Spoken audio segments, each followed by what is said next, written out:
It's been looked at a million times and no one could do this job. You know, it's impossible. There was a syndicate of guys that belong to the banking system. They want you to go in and get that's that motherboards. It's all to do with the banks and everything else. The main bulk of the information and the data is in a place called Verizon in Camden Town. There's 120 motherboards in there. They carry a lot of data, and that data is worth a lot of money to certain people. And the judge even said, he said, look, you know, this wasn't the fact that you've actually taken this stuff, the fact that you've used police uniforms, the fact that you've interfered with the business sector of our country, and you've terrorised people in the process.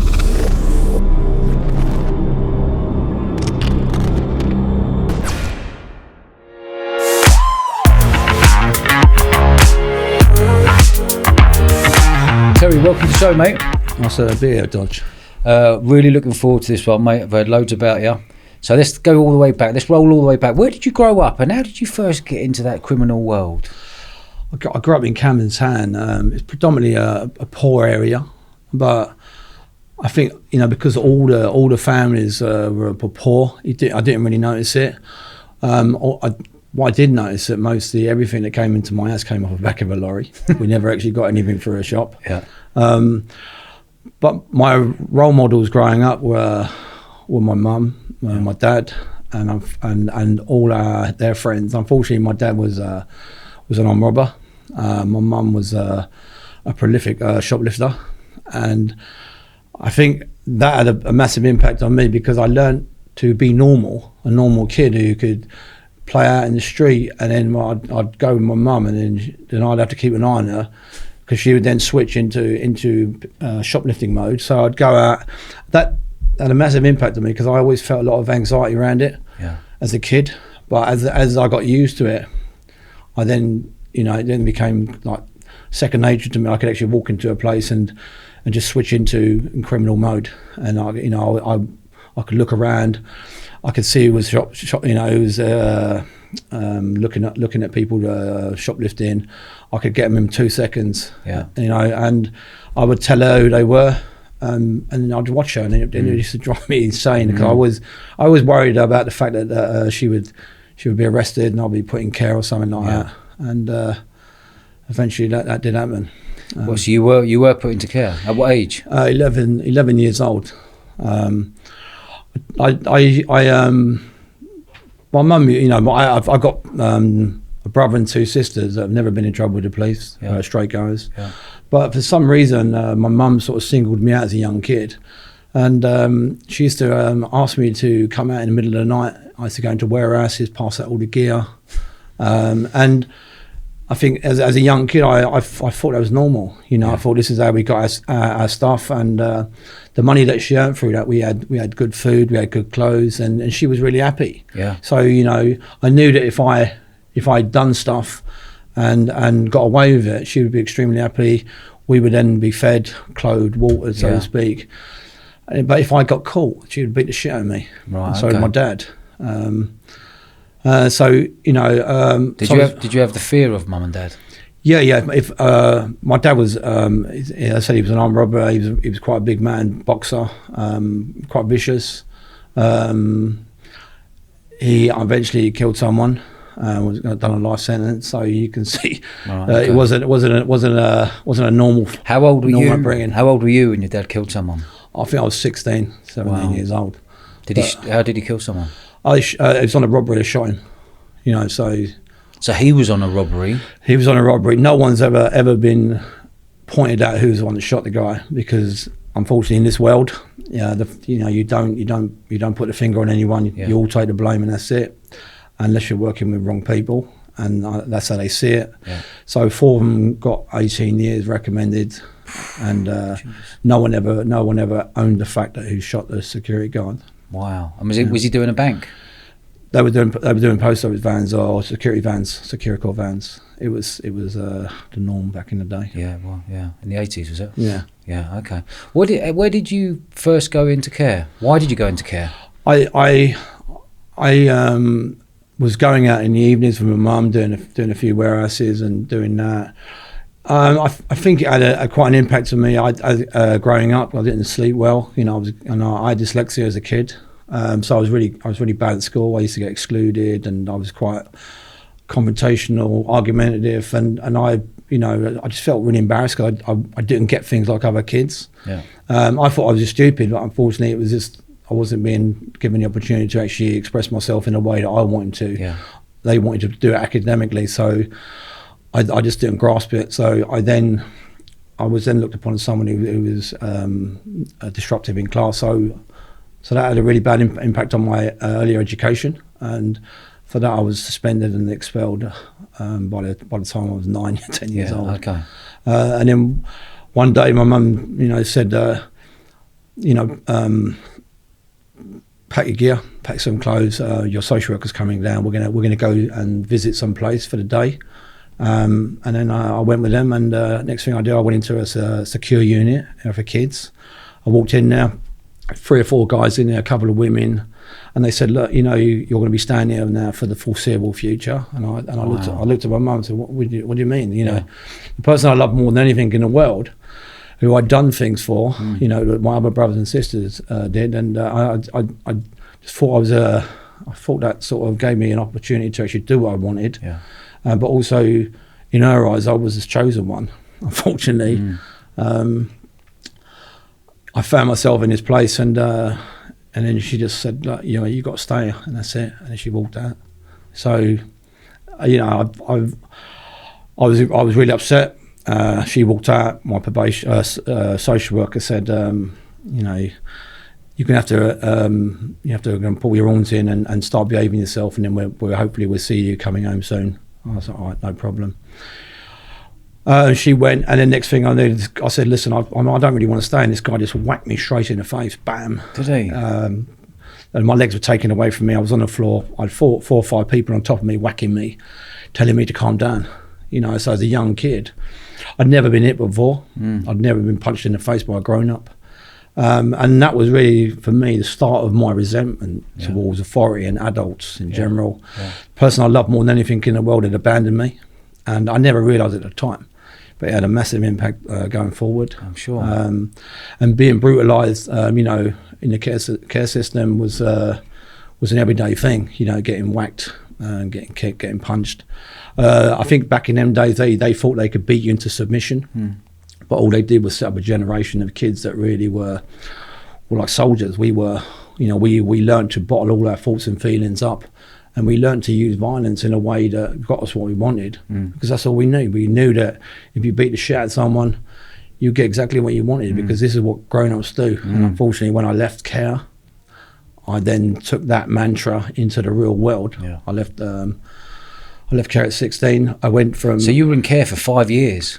Yeah, I went from a place called Langtree Walk in Swiss Cottage, which was a care home, and then I then 6 months later I went into a place called Stanford House.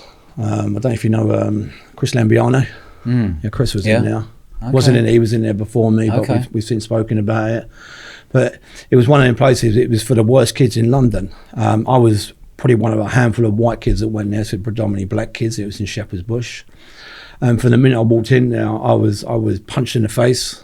And this was by the inmates. This was by a couple of kids. There was 3 kids there. They ran the dorm, and they said, "Look, you know, this is if you want to live in this dorm, this is what you got to do." So I was attacked straight away. That evening, my sheets were pulled over me. I was punched, kicked, everything else. There was another couple of kids who were new. One of them was pissed on, and he was dragged in the shower, and this went on for a few weeks. And I thought, fucking hell, you know, I've just landed in hell from a so-called loving a relationship with my mother at home and my family to go into care. And within 6 months, I was in this place. It's like with a den of inequity. Wow. What made you at that point go, "I need to get out of here"? Well, I was in a swimming pool, and I was there about 3 or 4 weeks, and I've been going through all this grief on the dorm, or the hut we was. There was 3 or 4 huts in there, and they have different age groups. And then one of the kids stabbed me in the back. What, literally stabbed you in the back?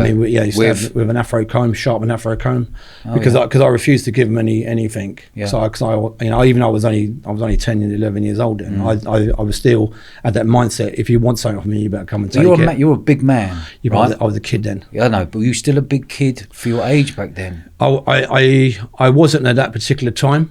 But I soon realised very quickly that swimming, boxing, doing weights was something that I excelled at, and it made me into a so-called fucking unit. Yeah. You know, and as I got bigger, I realised that I think as I got older, by the age of like I was 17 stone, I was built like a shit house. You know, and I was doing kickboxing, judo, and I loved it. I loved getting into it, getting stuck in. but it was only through being in care. As I said, I got stabbed. I got put in a block there. It's a CP, and I spent a month down the block. For? It's a secure unit for young kids. Yeah. And I was put in there, and I spent a month down there away from the other kids, and I realised that, you know, maybe if I'm disruptive and I start whacking people, because what happened when this guy stabbed me, I took the comb off him. I stabbed him about 8 times in the head, and there was claret everywhere in the pot, in the swimming pool and everything else. But I learned that the only way I can actually survive in this place was to use enough violence to actually push these fuckers away. Yeah. And it worked, and it worked in such a way that I spent a month in the block, and I thought, oh, this is okay. I was isolated away from everyone, but it felt brilliant, you know. So I realised very quickly that if I wanted to get a room on my own, I've got to do something bad. So every time I wanted to do get a bit of peace and quiet, you have to do something bad. I had to do something bad. Wow. Yeah. What a scenario. It wasn't a good place to be. So what was the next step for you when you left care? Did you go, right, I need to earn £1 note, I'm going to go and rob? What was your next move? The next step from that, I got assessed to go to a community home. What home? A community home in Wiltshire. After 6 or 7 months, they said I was going home, and then they'd done all the reports to me and said, look, you're going to be going home to blah blah blah. And then my social worker came up again and said, look, you know, I don't think it's a good idea if he goes back to the same area, same people and everything else. So fuck all the recommendations. Yeah. I want him to go 100 miles away from his family and his friends and everyone that he knows, and I want to put him in a home. So next thing I knew, I was. What age are you here? I was about to just come to 12 then, and I went a little bit off the rails when I heard the news. So I ended up stabbing one of the screws, or one of the guys who were looking after me. I just went a bit crazy, and there was a fork there next to the table, and I stabbed him in the. Anyway, next thing I spent a bit of time in the block again, and then I came out of there, and they put me in a van with 2 security guards, and they took me to a place in Wiltshire. And I was expecting like Beirut. I was expecting somewhere that was just kids that were the worst. Yeah. And I landed in like, you know, Shangri-La, man. It was like beautiful. You know, it was a farm. There was a football pitch. There was a beautiful farm with loads of animals. There was a beautiful manor house. There was a you know, fully equipped gym. And they said, like, you know, this is your new home. Yeah. And I was there one night, and one of the girls had run away. I think that she was about 14, and she came through my window and said, "That's my bed," and then she jumped in with me, and then I spent about 2.5, 3 years there. I met a young girl there, I got her pregnant, and that was it. I got kicked out. How old were you when you got her pregnant? 14, I think, 14 or 15. Wow. And I ended up back in London, one of the youngest people to go into a shared accommodation in London, because I couldn't go back to my family. And I ended up in Swiss Cottage, and I was given a letter to go and sign on, and I was with a couple of other guys, and over a period of weeks, I was working, filling up skips. I was earning 2 bob, and you know, and I was surrounded by wealth, you know, Primrose Hill, Hampstead Heath. Yeah, lovely. You know, there's wealth, there's cars, there's everything, and I wanted a bit of it. And I knew that filling up skips wasn't gonna help. And I say lucky or unlucky for me, the 2 guys that lived in the flat while I was sharing, they were out every night. They was coming in pissed and different birds every night, and I was in my room. And I finally got to speak to them, and I don't know, I've always had this way about me. I can talk to anyone. And we got speaking. They offered me a situation, and they were prolific armed robbers. And it just so happens that where I lived in a community home, and I lived, the first home I went to where they whacked me the first time, there was a post office there, and I can always remember looking out the window, and I saw the guy come every morning, and he would pull up in a Volvo, and he used to go in the back door and leave the back door open. And then he used to drive his car around the back after taking all the stuff out of the car. And I said, you know what, I know a post office where I used to live. And we'd go and have a look at it, and they said, if you want it, have it. And my first forte into it was to prove to them that I had the bottle to go and do a post office on my own. And they sat in the car. I took a sauna shotgun with me, balaclava. He done the normal thing. I was near the bins, and he came, pulled up, and then he drove around the corner. I walked in there, and when he came in, I said, "Put your hands up in the air." I was speaking Scottish. Put your fucking hands up. And he started screaming. He just started fucking screaming. So I whacked him with the butt of the gun. And I said, "Listen, I'm not going to fucking hurt you. Just calm yourself down." So I wrapped him up, and I sat him on the toilet. And I took the keys off him. And I don't know if you know about time locks. Time locks go off about 8:45 when they start giving out the gyros, about 9 o'clock in the post offices. I'm looking through the window, and there's about 20 people outside. I've crept round the corner, I've undone the cage, and I'm waiting for the time lock to come off, but the people are looking in, and I'm thinking, fucking hell. I thought I'd better just go in early, so I pulled the thing off, the alarm's gone off. I've got a good big bag, and as the alarm went off, the door shut, the cage, and my mate has come in from the outside when the alarms come off to see what's going on, and I'm in the cage. I've filled up this bag full of money, everything I could get in it, and I couldn't open the door because the keys were in the safe. It was one of them things you had to lock. You had to get in from outside. And I stood there for a few seconds, and I thought, oh, fucking hell, my first job, and I'm going to get back on next. And luckily for me, I looked across, and there's the cage where you put the parcels through. There was a Yale lock, and I went like that, and the thing came out, and I chucked the bag through to him and dived through with the gun, and we walked round the corner, and that was my first one. And that was, how old are you then? I was 16. 16 with a sawn-off shotgun. Yeah, it's you know what? It seems crazy when I talk about it now because I've got my own kids. It seems crazy that a grown person could whack 11-year-old kid. I could not imagine my kids being smashed in the face by a grown adult. But it was all normal back in them days. And having a shotgun at 16 in the company that I kept was normal. Was the norm? Because I used to go to the low-profile Les Elites and all these clubs when I was younger. It wasn't like we went to a club and we danced around our handbags. The clubs I went to back in the day were like shebeens, drinking clubs, and anyone who was a villain from Somers Town, from the Angel, you could walk into a club, and I could mention all the names, I won't, but you could buy a shotgun, you could buy a car, you could buy getaway cars, you could do anything. It was geared up back in them days for robberies, long firms, and drugs, and that was a norm. And these guys were all there, and they were all networking, and it was like a university of crime, but also it was like going to a hardware store.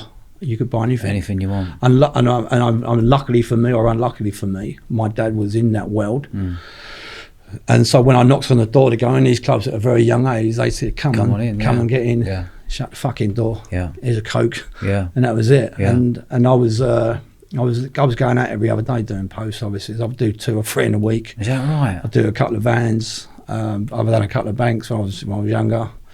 And I thought I was big Charlie Potatoes. I thought this is for me. I'm nicking like 3 or 4 grand every other day. But back then, what's that equivalent now? 40 grand a hit now, or 50 grand a hit? I went out and bought a car. When I was 16. And most people, I think you're nicking 23 or 100 quid a week back in them days. And the next thing I know, I went and got a place in Hampstead in a little flat, and loads of birds. And I did. I just thought I'd cracked it. I had nice clothes, and I had a motorbike, I had a car. I had a set of tools that I could rely on, and I thought I'd cracked it. I'd gone from going into this little firm to having my own firm. I've got a group of guys that I trusted. I knew these guys, but I didn't trust them.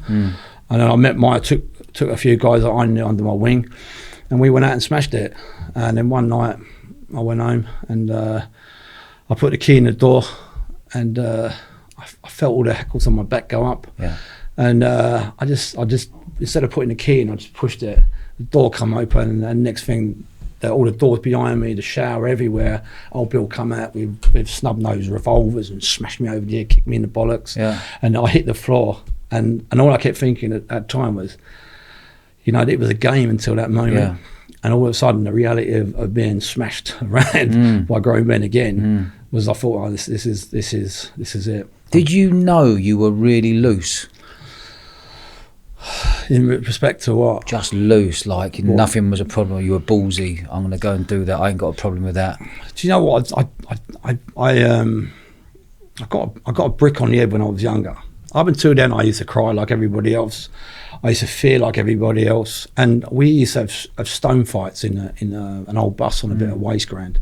My brother, 8 or 9 of my pals. And we were more shitless. We never had phones or PlayStations then. So we used to go and do things, break into places. Or I used to jump on trains. I can remember jumping on trains and going for 4 or 5 miles and taking, the cars just come through. Yeah. And I used to unscroll the radios, and we'd take black bags of us, and we used to put them in and drop them down. Yeah. So it was normal. Every opportunity that came along, we just went for. Yeah. So so when the old Bill got you that age at 16, that time when they come in and they know you've been robbing banks and stuff, did you get nicked for that? What happened is I got pulled in for 3 or 4 robberies, and it's like anything, they got to prove it. There was no CCTV back then, right? Nothing there, no. Okay. No. It just happens that the guy who we rented the place off, he was a little bit suspicious. There was a few things happening in the area. He put 2 and 2 together, said these guys are not walking straight. Yeah. And unfortunately, when I walked in, they bounced on me, and they done me for I think 2 or 3 robberies. But luckily for me, it could have been a lot worse. Yeah. What did you get? How many years did you get? I got 4 years, which in them days, you're talking as a young kid, first offence. It wasn't too bad, but it was a standard. How did you feel that first time when you were in the court and the dock and they went, Terry Ellis, you got 4 years? Do you know what? If I'm going to be perfectly honest, I didn't feel nothing. Okay. I've been geared from the age of 10 to being in a secure units and everything else. So it's like going home. But saying that, there's a really crazy feeling when you're in a sweatbox outside a prison.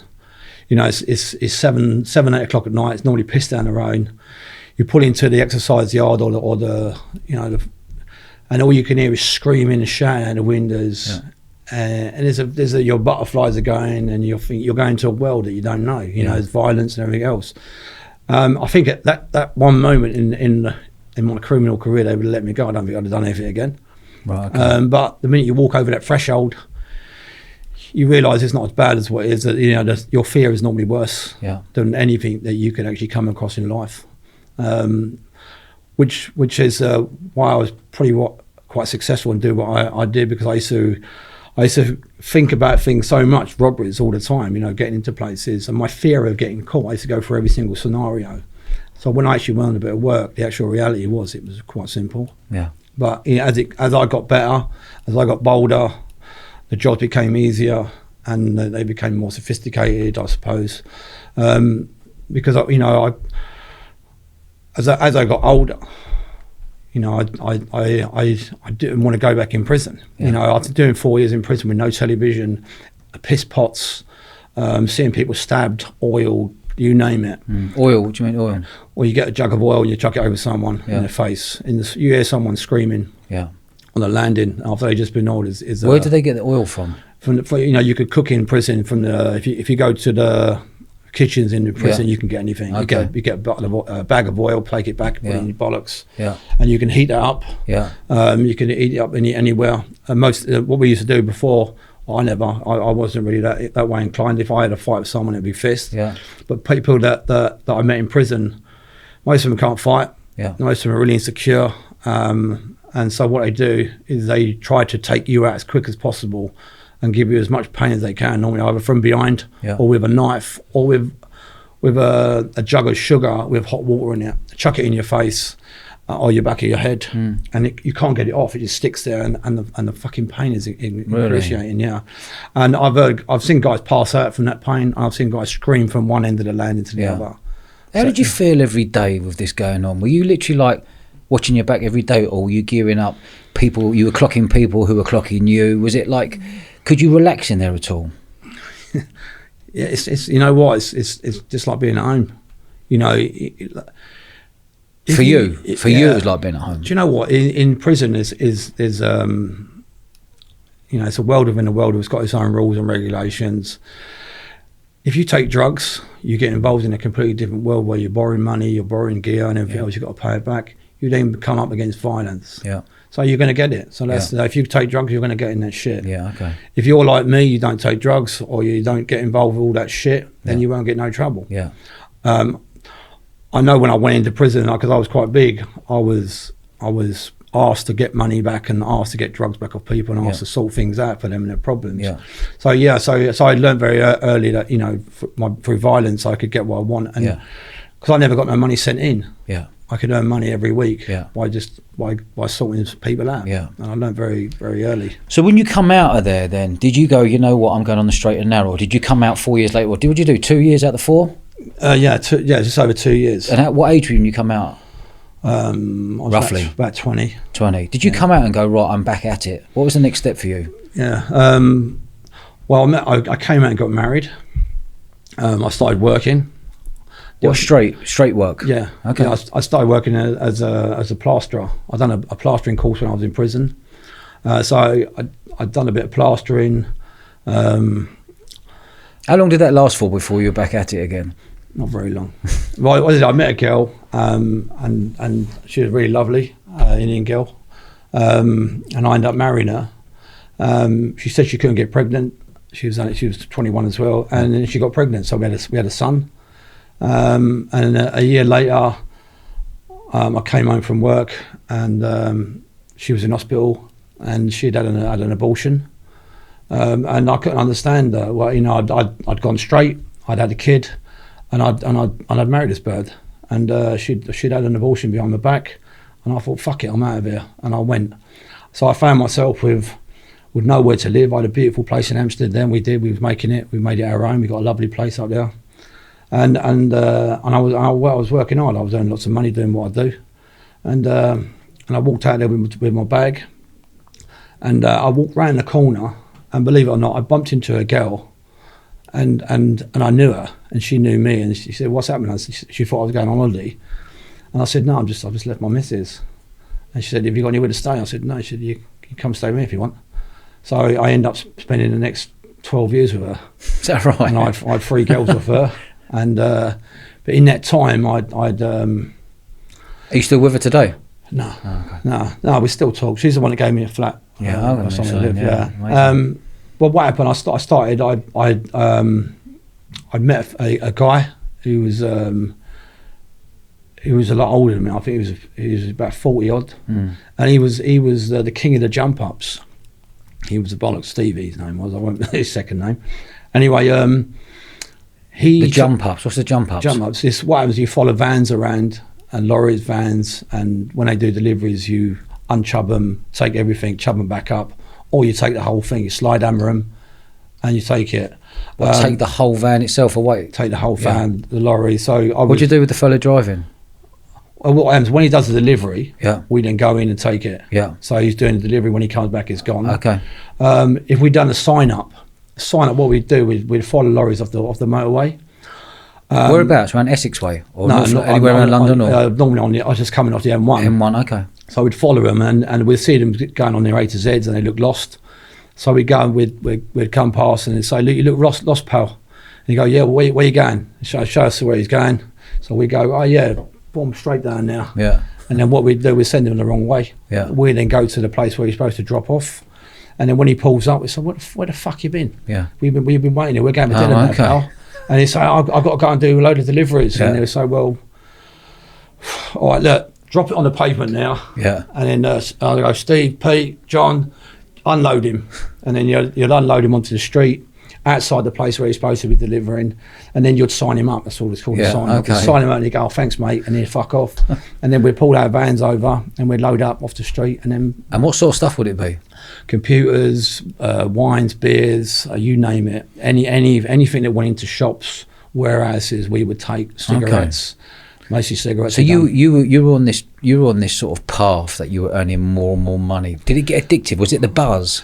What was it for you? Was it the pound note or was it the buzz? Purely monetary. I've heard this saying about buzz. There's a there's a certain buzz, I suppose, of getting away with things, but I never actually got a buzz out of being a criminal or doing things. I got a lot of fear, a lot of anxiety, a lot of trepidation and butterflies most of the time. But that's normal. But for me, getting away with things and not hurting people was what I wanted. Yeah. Because I've seen a lot of people get killed over the years, shot on jobs. Yeah.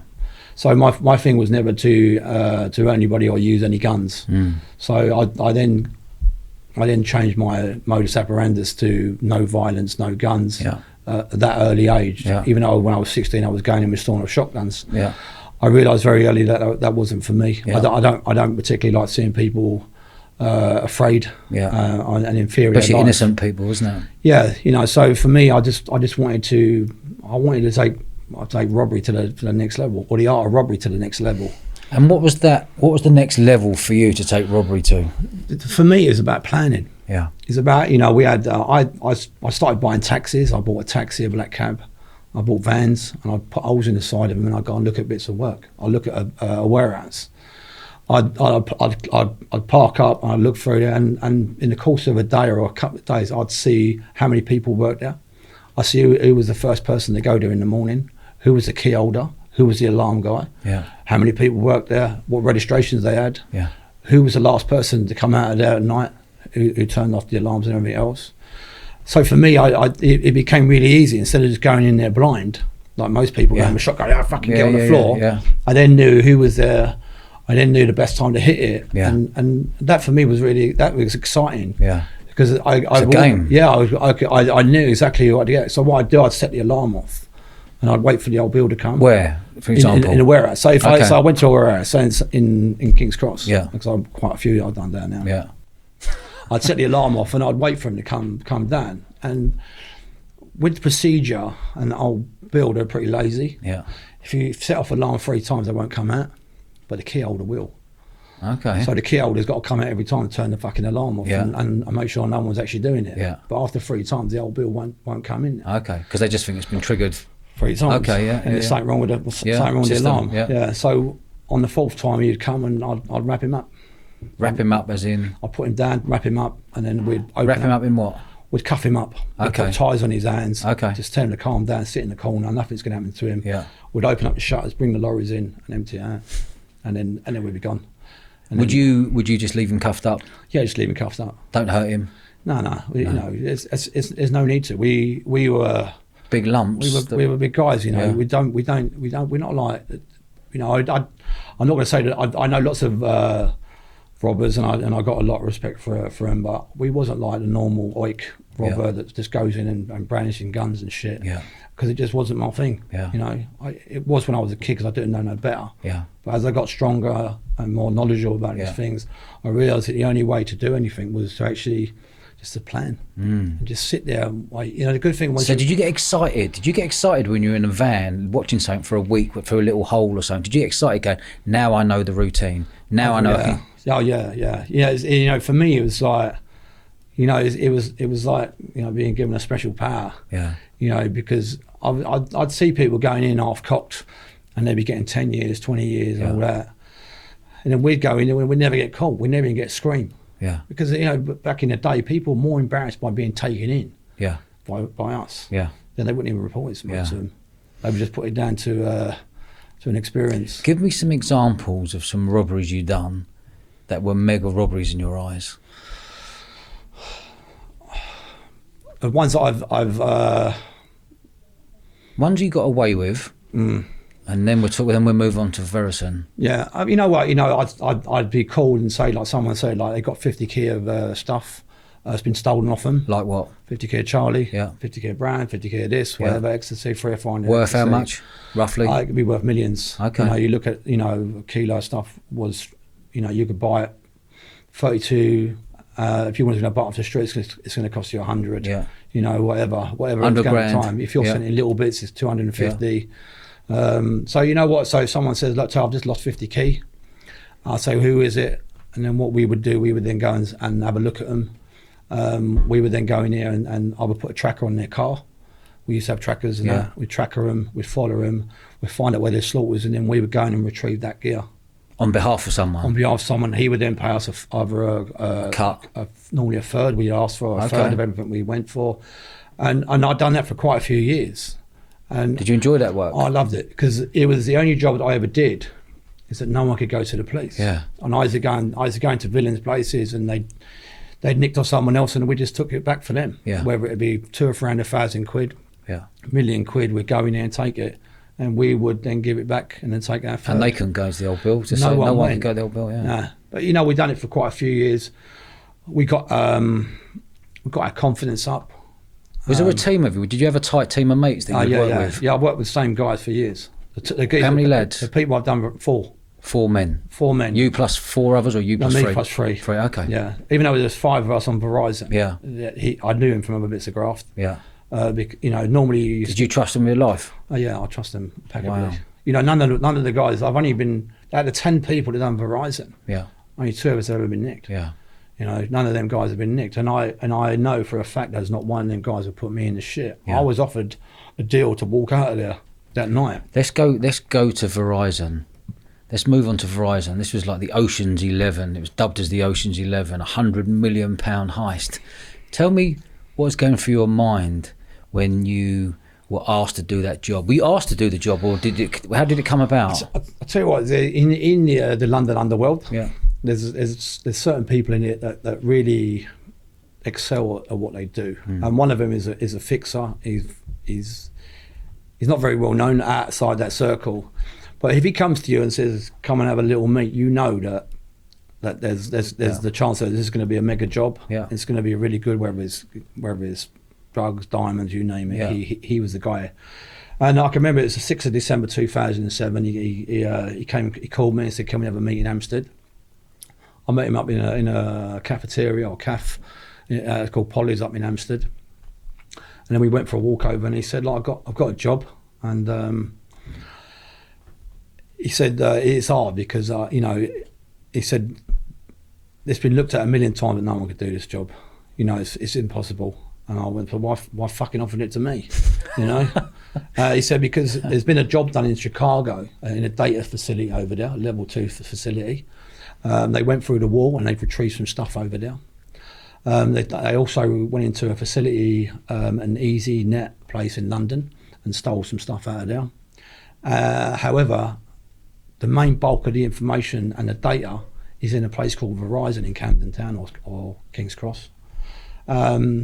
There's 120 motherboards in there." Motherboard? What's a motherboard? A motherboard is, say if you've got a motherboard is depending on the price and the quality of it, they're worth probably 120, 150,000, 200,000 quid. They've got X amount, 32 chips in them. They can run a whole banking system. They can run a whole country with these fucking things. Wow. So they're very well sought after, and they carry a lot of data, and that data is worth a lot of money to certain people. So this was 2007? 2007. Before the crash? Just before the crash, it was actually... Was this part of the crash, do you reckon? Well, I'll explain to you. Yeah. So what he said, he worked for a banking consortium out of Ireland and America, and they want you to go into this place and retrieve this. And I said, "Well, what's the security like?" So he said, "Well, it's hard, but the good thing is there's no guns. No one's got any guns, so you'll be all right." Yeah. So when he just listed, so it was 24-hour security, rolling security there, overlapping cameras. So that's thermal and normal cameras, so night or day you can see. Yeah. They had 24-hour round-the-clock security there. Yeah. That's 10 security guards all the time. Yeah. They had a private security company watching them. Yeah. The main entrance in there was a biometric hand scanner and a buzzer entry there, which then let you into an airlock compartment, which was about as big as a cell. Yeah. That works on a thermostat pressure. So what happens is you've got to go into that room, it then thermostatically pressurizes, and then you can't open the one you've just gone in, it opens the other door. Okay. For both, so you have to be pressurized before you can go through. Yeah. Once you go through the other door, you come into a foyer. On one side is a biometric door, and there's a biometric turnstile. But in front of you, there's a bulletproof glass, and behind it is a uniformed guard. He then gives you a card, and you put it onto the turnstile, and you go through that. And then once you go through the turnstile, you come to a secure door, which is metal. And behind that, you've got a CCT camera unit room. And there's got about 30 or 40 cameras in there. There's 3 security guards in there as well. So you've got 1 on now, 3 in there, and you've got the main head of security who let me in. Jesus Christ! So just to get to that, you've got to get through all of that. And then once you get onto the second floor where the motherboards were, where the mainframe computer room was, you had an independent security company monitoring that. So what we did, we had to first of all we had to circumnavigate the first bit, and then once we got in there, we had to take. How did you get in there? How many men were there? What were you wearing? What was the chat? What was that first bit to get through the first bit? Well, as I said, I looked at it for 4 weeks. What, again, in a van? I had a British Telecom van, and I parked it all around the place. And I realised that I think it was a Thursday. Thursday was the best time to hit it. However, there was 3 police stations within a mile distance. It backed onto a canal, so there was no way out. There was only one way in, one way out of this gaff. It was all CTs cameraed up. It had an airlock door. It had that foyer. And I looked at it, and one of my pals is ex-army. We both looked at it. We scouted it around there, and we came away from. We realised why the London underworld didn't want to touch this gaff. It's impossible. You couldn't ram it. You couldn't go in there with guns, because if you got into the airlock, we called it, the airlock is no man's land, but it's also, we call it the human trap, because lots of guys have gone into them and they get stuck in there, and they get the old bill coming again. So we get stuck in any of them places, we'd have been fucked. So how many steps did you have to go? What were you wearing? Were you just going as normal clobber, or? Well, I'll tell you what happened. I looked at it for weeks and weeks and weeks and realised that it was impossible. And then I was driving over to West Hampstead, and I saw a guy up on the roof threatening to jump off, but the whole street was cornered off with old Bill. I said to the old Bill, "What's going on?" He said, "There's a guy who's threatening to jump off, commit suicide." And that's when it dawned on me. I thought, you know what, we're not going to be able to do this place unless we are authentic, or we do everything spot on. It's got to be one of them jobs where everything's got to be spot. So I went back and I called my guys together. I said, I've got to move. I think we'll smash it. I think it's 100% we'll walk through this. And I explained to him how we were going to do it. And I said, what we need to do, we need a police van, we need a police car, we need all the uniforms, we need handcuffs, but it's got to be spot on. Authenticity is the only thing that's going to get us in there to get past all the security. If we fuck up anything, we're going to be fucked in there. And then to reinforce that, we then got a dog. We got an Alsatian dog. And we're the first people on mainland Britain to actually use a dog in a robbery. And we got a dog handler's uniform as well. So when we pulled up, where did you get all these uniforms from? Where did you get the van from? Where did you get the police car from? They were all proper police vans and everything, bought from the auctions. You could buy, unfortunately, you could buy police cars and everything from the auctions. And everything else. And also, as I said, the people that I know that can get anything. They can, you name it, I can get it. You know, there's nothing that you can't think of that can't be got. So we had all the proper the uniforms, the flak jackets, and we were dressed as a fast response robbery squad. So we knew exactly how they moved, because for our year of experience, the caps, the vests, the boots, the chains, everything was spot on. From our side, from the dog handlers and the vans, all spot. Because I can remember driving down Holmes Road, Kentish Town Road, and passing Holmes Road on the way down to the bit of graft. And the old Bill, 2 of them was on the crossing, and I went, and they looked over and they went. Did they give us a nod back? They gave us a nod back. So we knew that we was on point there, because we drove, because we had to. Was once we committed ourselves, we was all in our gear. We couldn't get down there and start undoing it. So we drove down there, but we looked apart everything else, and that's. And then would you literally knock on the door? And say, "What? There's someone on the roof." Well, what I did, we drove down there. I can remember driving down there. We got the dog in the back, and we had 5 IT guys that we'd hired. So what we did, did they know what they were up to? They're criminal IT guys. So their game is chips. So what we did, we went and spoke to them. We never told them about the job. We never told them where it was. We just told them to be at a certain place on a certain day, and we gave them their money up front. Okay. And we said, what we're going to do, we're going to go and secure the building, and then we're going to call you across, and you need to get 120 balls out within 1 hour. Right. We had 1 hour in this place, because what happens, in these security buildings is that the security guards go around and they click on each thing every hour. What, the motherboard? Yeah, around the whole building. Yeah, okay. This place, if you see the documentary or whatever, it's massive. It's I think it's the size of Buckingham Palace. This place. I've seen the building. It's huge. It's massive. How did you get through the front door? What was the chat? How did you get through every section? Did it all work smoothly? Were you, at some point, did you have to handcuff people? Did you take them in there, or did they genuinely believe you were undercut? You were uphill? Well, the first thing, as we were going down there, we were driving down there. We came down Fine Janelle, and we were just about to pull on it, and the real old bill came behind us, and the sirens went off. Oh no! And then we thought it was a red eye. Yeah. So I said, pull over to the side, because he was coming fast round us, and I thought we'd just ran him off. Yeah. And he came round, he just sped off. Okay. So we overshot the mark. Now it was 1 minute to 9 then we was going to hit it, because they go and do their round. And you got your hour. So we had to drive around again, which took about 4 or 5 minutes. And then the boys were, because we had comms on, so we was talking to each other. Yeah. And there's one way, like, I could do all the talking, everyone listens, and all I could hear was what the fuck's going on? What's the siren? Where's the old bill and all that? And I said, just calm down. It's just a normal blod. Yeah. He's moved on. Yeah. I said, we're gonna go around and we're gonna pull up on it. So we went round again, and then we mounted the curb. We drove across there's about 90 foot between the front. Yeah. We covered off our entry, because there was cars coming past, and then we then put the car behind that. Our IT guys parked across the road, up the road, about 200 or 300 yards up the road, and they waited there for us to call them. And then I just everyone got out, and I buzzed on the door. I said, police officers. They all came to the main head of security, and he's the second in the command came. I said, there's someone up on the roof. I said, let us in, we need to go and check the building. And he was a bit hesitant at first, and he buzzed me through. So he was a big black guy, about 6'3", 6'4" he was. And I walked through, and my other guy came in, and the other guy came in, we got in the airlock. And then it opened the other one, and then we got into the secure foyer. And then I got the biometric card off the guy, went through there, and then the head of security was on the other side, but there was a blind spot. Yeah. So what I said to him, look, we got someone on the roof, he's dressed as a security guard. Has any of your guys been up there?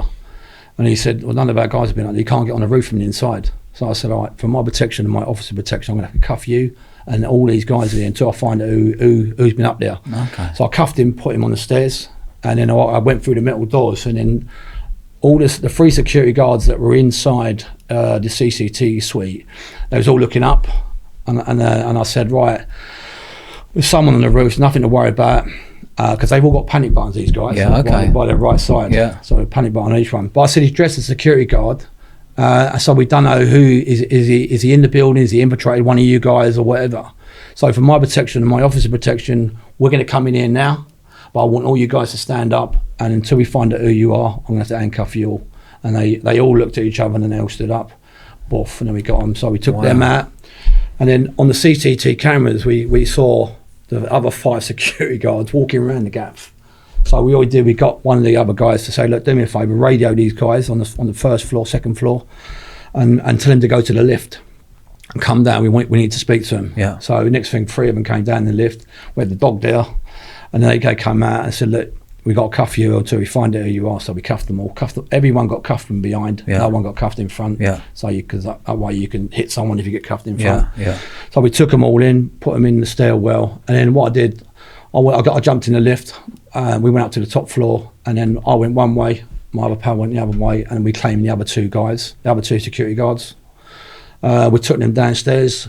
And then we went and claimed all the IT guys there. I mean, there's 2 or 3 of them, and there's a few cleaners. We took all them down and said, look, nothing's going to happen to none of you. There's an intruder in the building, but we're going to have to cuff everyone in until we find out who you are.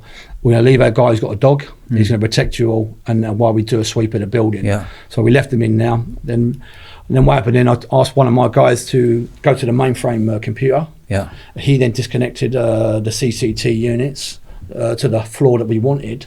And he whipped that out, and next thing the phone's gone off. It's a security company monitoring that room, and I said, "What's going on? All the cameras have gone down." And I said, "It's not a problem." I said, "We've had a surge in the mainframe computer system. All our tech guys are on it. We should be up and running 10, 15, half hour max, and we should be up and running, and all your cameras will be back on." And he went, "Boff, okay, no problem." And I went, "Boom, let's go." So we called the guys in. How many men was there in total? So there's 5 of us. Yeah, and then 5 IT getting the motherboards. 5 guys, and the other 5 came in. Yeah. We then took them to the room. We used the biometric cards to get in, because every door you go through is a biometric, fucking millions of them. Yeah. And the one thing I noticed more than anything else about this gaff, it was white. You know, it's pure white. It's so clean. It has to be like dust free and that. Yeah. And they got all these air conditioning going. So we took him to the room. My mate who got caught with me, he took them, and he monitored their progress. I then put one of my guys on the main desk, and the others I put looking after the people. And what I did, because when this guy phoned up, my only thing about the whole job was about worrying about this one fucking geezer at the end of that phone. Yeah. Because he was the only thing I couldn't account for. Yeah, okay. was the fact that he could trigger have gone, anything, okay, no problem, and then press the button. There's something going on there. Yeah. So I knew we had an hour. We were 6 minutes behind. The guys that come in, the IT guys came in, and they was all dressed in black, believe it or not. And I actually did smile, because I'd never met them up until that moment. Is that right? I'd spoken to them before, but I never knew what they were wearing, but they'd fucking all dressed in black. Yeah. So when they all came across, they looked like fucking ninjas. Yeah. But they all went in, and they went upstairs. We had 20 laundry bags we took with us. So I could see on the monitor, every time they filled up 2 bags, they brought them out into the hallway. Yeah. So I could have some idea of how long it was going to be, and I was on the comms, and then all of a sudden my guy was downstairs, and he said, "There's 2 guys coming to the main entrance, and they're big cunties." Yeah. Sorry. Yeah. He said they're lumps. I said, just let them in, just buzz them in. They come to the thing. He's on the reception. As they come in, he walked into the back. And then they came through, and then they came to the lift. Now we'd had 16 pair of cuffs on us and ties, and we'd run out. I never accounted for these two guys coming out of the blue. Yeah. But we knew they were IT guys because they had bags for them. They wouldn't have just been old Bill. Yeah. But I never told anybody else. I just let them keep running and kept moving with the job, because I didn't want them to Panic. freak out. Yeah. So what I did, I waited by the lift, and I thought if they come to the lift, I'm going to have to weigh them both in and try and subdue them. Yeah. And luckily for me, they came to my floor, but when they went up, and then I said to my guy, just keep an eye on them on the camera and see where they go. He said they go into one of the rooms. I said keep them on in that room. So you stay on the reception. He was there, and what I did, I looked out the street to see if it was if they'd plotted up on us. And after 40 minutes, nothing. 50 minutes, nothing. And I thought this is going really well. Yeah. I was all you know when I said to you about the process of doing a job. Yeah. For 4 weeks, I'd been through every scenario. The old Bill turning up, it being a ready eye, we come out and being shot. Yeah. The old Bill waiting for us when we gone in there, and all going Pete Tong. And I'd been through that mental torture for weeks. And because I was the leader of our little firm, I couldn't show that. So I had to maintain that. Yeah. You know, but I learned that through being in prison, to bottling everything up and just being normal. Yeah. And you weren't carrying any arms. You weren't carrying anything on you at all. No, we don't carry any arms. That's the whole idea of the people I work with. We don't carry no arms. We don't carry no koshes. We don't carry nothing. We're all capable guys. We can all box and we can all look after ourselves. But we don't go into it. I've never been on a job where I wanted to hurt anyone anyway. But that's besides the point. We use a certain amount of intimidation, and we fucking ruin people's lives. And that's what you do when you do robberies.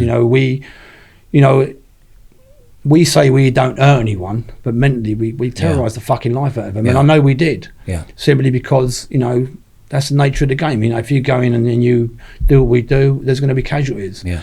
But we try to minimise their effect by not taking any guns or anything. But there's a psychological impact on the people that are involved. There's no doubt about it. I'm not going to say we're whiter than white, because we're not. We're fucking scumbags because of what we did. But at the time, I never looked at myself as that. I saw myself as a sort of Robin Hood guy. Yeah. I was robbing from the rich. I was robbing from the banks, and I didn't give a fuck, because the thing that I knew about this place, some of the leading banks in JP Morgan and some of the leading banks in America and England had all their data there, because they lied. Because every time there's a fraud, they cover it up with a slush fund. We nicked 120 motherboards out of there, and we went in for the data. We knew it was worth hundreds of millions of pounds. We were told that the data we would get was worth 100 million, but we knew there was more than that. Yeah. So when it did all come on top, I'll just tell you that before I go any further. Yeah. Before it did come on top, They were adamant that only £1 million worth of penny and chips had done stolen stuff, which was great for us because it minimised the thing for us. So we thought lovely. And then they said 2 million and 4 million, but the official thing was on the police website we nicked £5 million of penny and chips, but they wouldn't discuss the data that was stolen. They said nothing had been stolen. Well, we were paid handsomely, over £1 million to go in there to go and get this stuff. No one's going to give me £1 million without fucking anything being on there. So by then minimising the fact that nothing was stolen, actually done me a favour, because otherwise I'd have got a lot more bird. Did you get paid before or after? Before. Did you? Yeah. So if it hadn't worked? Oh no. What we did, we got a money up front to get all the equipment. Yeah. We got money to pay the IT guys. How much were they on? It was on a few quid. A few quid. Yeah. And what we did, our thing was once we procured all this stuff, we would then take it to a place in Kenwood. I don't even know Kenwood House in Hampstead. It's a museum. It's got lovely grounds. It's got a cafe. Yeah. All the stars use it. So we arranged to meet in the coffee shop. So you've done the job. You've left everyone handcuffed up. You've gone out. And you got away. Yeah. So what we did, we came out of there. We came out of Verizon. So what I did, I think it was 10 to 10. And I let it go to 10 o'clock, and I 2 minutes to, I called it. Everyone grabbed 2 bags. I'd done 3 because my guy with the dog couldn't carry it. Yeah. And then we all walked out. The van was parked outside. Opened the door for everyone. They put all their bags in. We then brought the dog out. We then brought everyone out, and then I put the bags in. I was the last one out, shut the door with a biometric card and just aimed it because no one could move in or out of it. Yeah. And then we got in the cars and the vans. The tech guys, they went one way. Yeah. They'd done their job, and we went up to get rid of the gear in our slaughter. And as we drove up Kentish Town, we just came level. I know where it was. It was exactly 6 minutes past 10 when the old Bill went in there. Because at 4 minutes past, we were just driving past Kentish Town police station and in the main road, and all the old Bill coming in front of us. And we thought they were coming for us. We thought they were going to surround us. So they all come and cut across us. And then and we've all got police uniforms on. I think, fucking hell, what's going on? You know what I mean? But all of a sudden they've gone round, they carried on. There's two entries, one in Holmes Road and one at the top of Kentish Town. Yeah. So we let them go. My mate's in about, what's fucking going on? What's going on? So just calm down. So we drove further up. The next thing, fucking another surge of old Bill, vans and cars were coming out. We thought there was a fucking world war. Yeah. And then I was laughing. My mate who was driving was sort of laughing, and my mate was having a fucking heart attack in the back end with the van with the dog, and he's covered in mother. He's got all the motherboards. Yeah. Anyway, so we've let him go, and we drove on, and we had arranged to get to Hampstead Heath because there's a park there, because the dog was going mental, fucking barking all the time, and then we had a muzzle on it, and we let him out. He's got out with a police uniform and a big jacket on, and he's walked. Fucking hell, man! I'm fucking sweating there, tell. Anyway, he's walked off, and he's gone to give the dog back, and I said, we'll meet him up because we was going to meet up afterwards, where we arranged, and we took all the gear to the slaughter. And then we went and had a drink. We went to a club in just over near Muswell, I think it was, and we spent a few hours in there. Had a couple of bottles of champagne, and just cheered the fact that we actually got away with it, and no one was hurt, which was brilliant. And the next day I woke up, everyone went back to their normal lives, and then me and my guy who got nicked with me, we got a van, we got all the stuff together, and we drove it to Kenwood. We put the van inside the car park, and we put the keys inside the petrol cap. He stayed with it, and then I went in, met my fixer, and he was smiling. He said, "You fucking done it, didn't you?" Yeah. And I said, "He's been on the news all night, the Ocean's 11 style robbery." He said, "What made you think of that?" I said, "It's just one of those things. It just happened." Because I never told him how we were going to do it, when we were going to do it. All he told us, it had to be done by the end of that 4 weeks, otherwise it would have been, the shit would have hit the fan. Anyway, so he's sitting there, he's smiling, and I walked in. He had a guy over there, and he said, "Where's the gear?" I said, "It's in the car park." I said, "But first, you need to transfer all that money into our accounts." Yeah. And we had a system where you could transfer our money into accounts, and we would get notified that the money had landed through friends of ours, and it went ping ping, lovely. And then we said, "Right, go around to the car park, take the van, brother." He went to the van, and we had a car around there anyway. We left a week before, So we then jumped into that car. We said our goodbyes, and the motherboards and everything that's never been seen again. Wow. And that was it. Wow. And they reckon it was £100 million heist. Yeah. Getting back to that. So if we say, you know, I feel aggrieved when I do anything, you know, like especially now I look back over things, but I've never really had any empathy or anything towards doing what I did as far as the banking system is concerned. And I'll tell you why.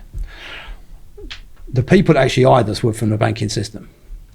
I'll give you one instance of America. So the people who hired you to do the job were from the banking system? The guy that hired me said there was a syndicate of guys that belong to the banking system, and they want you to go in and get that's that motherboards. It's all to do with the banks and everything else. So what did they want to do with those motherboards? I don't know. I can only assume they wanted to either get rid of the information on them. If I just tell you one thing, in America you got a big called Fargo Wells. It's one of the biggest banks in America. Now the CEO of that geezer called John Trump, or Stump his name is. He opened 3 million fraudulent bank accounts in his customers' names. He was fined 187 million quid. He then operated an investment link that you locked into, but it was impossible to actually meet that criteria. So you were then fined as a customer. He was then fined £1 billion. He then had to pay his customers $4 billion. In that period, he earned 120 billion. He was then given a personal handshake at the end of his 10-year tenure, and he received $130 million. He was then taken to court by the American banking system, and they fined him 17 million. And then they banned him from life for actually getting into the banking game. So and there are a number of banks under investigation now because of the criminal element of what happened with that data. But we can only assume that the data was part of the prime mortgage thing before it all went down in 2008. We done it in 2007. The 2008 it went off. The crash, the whole crash.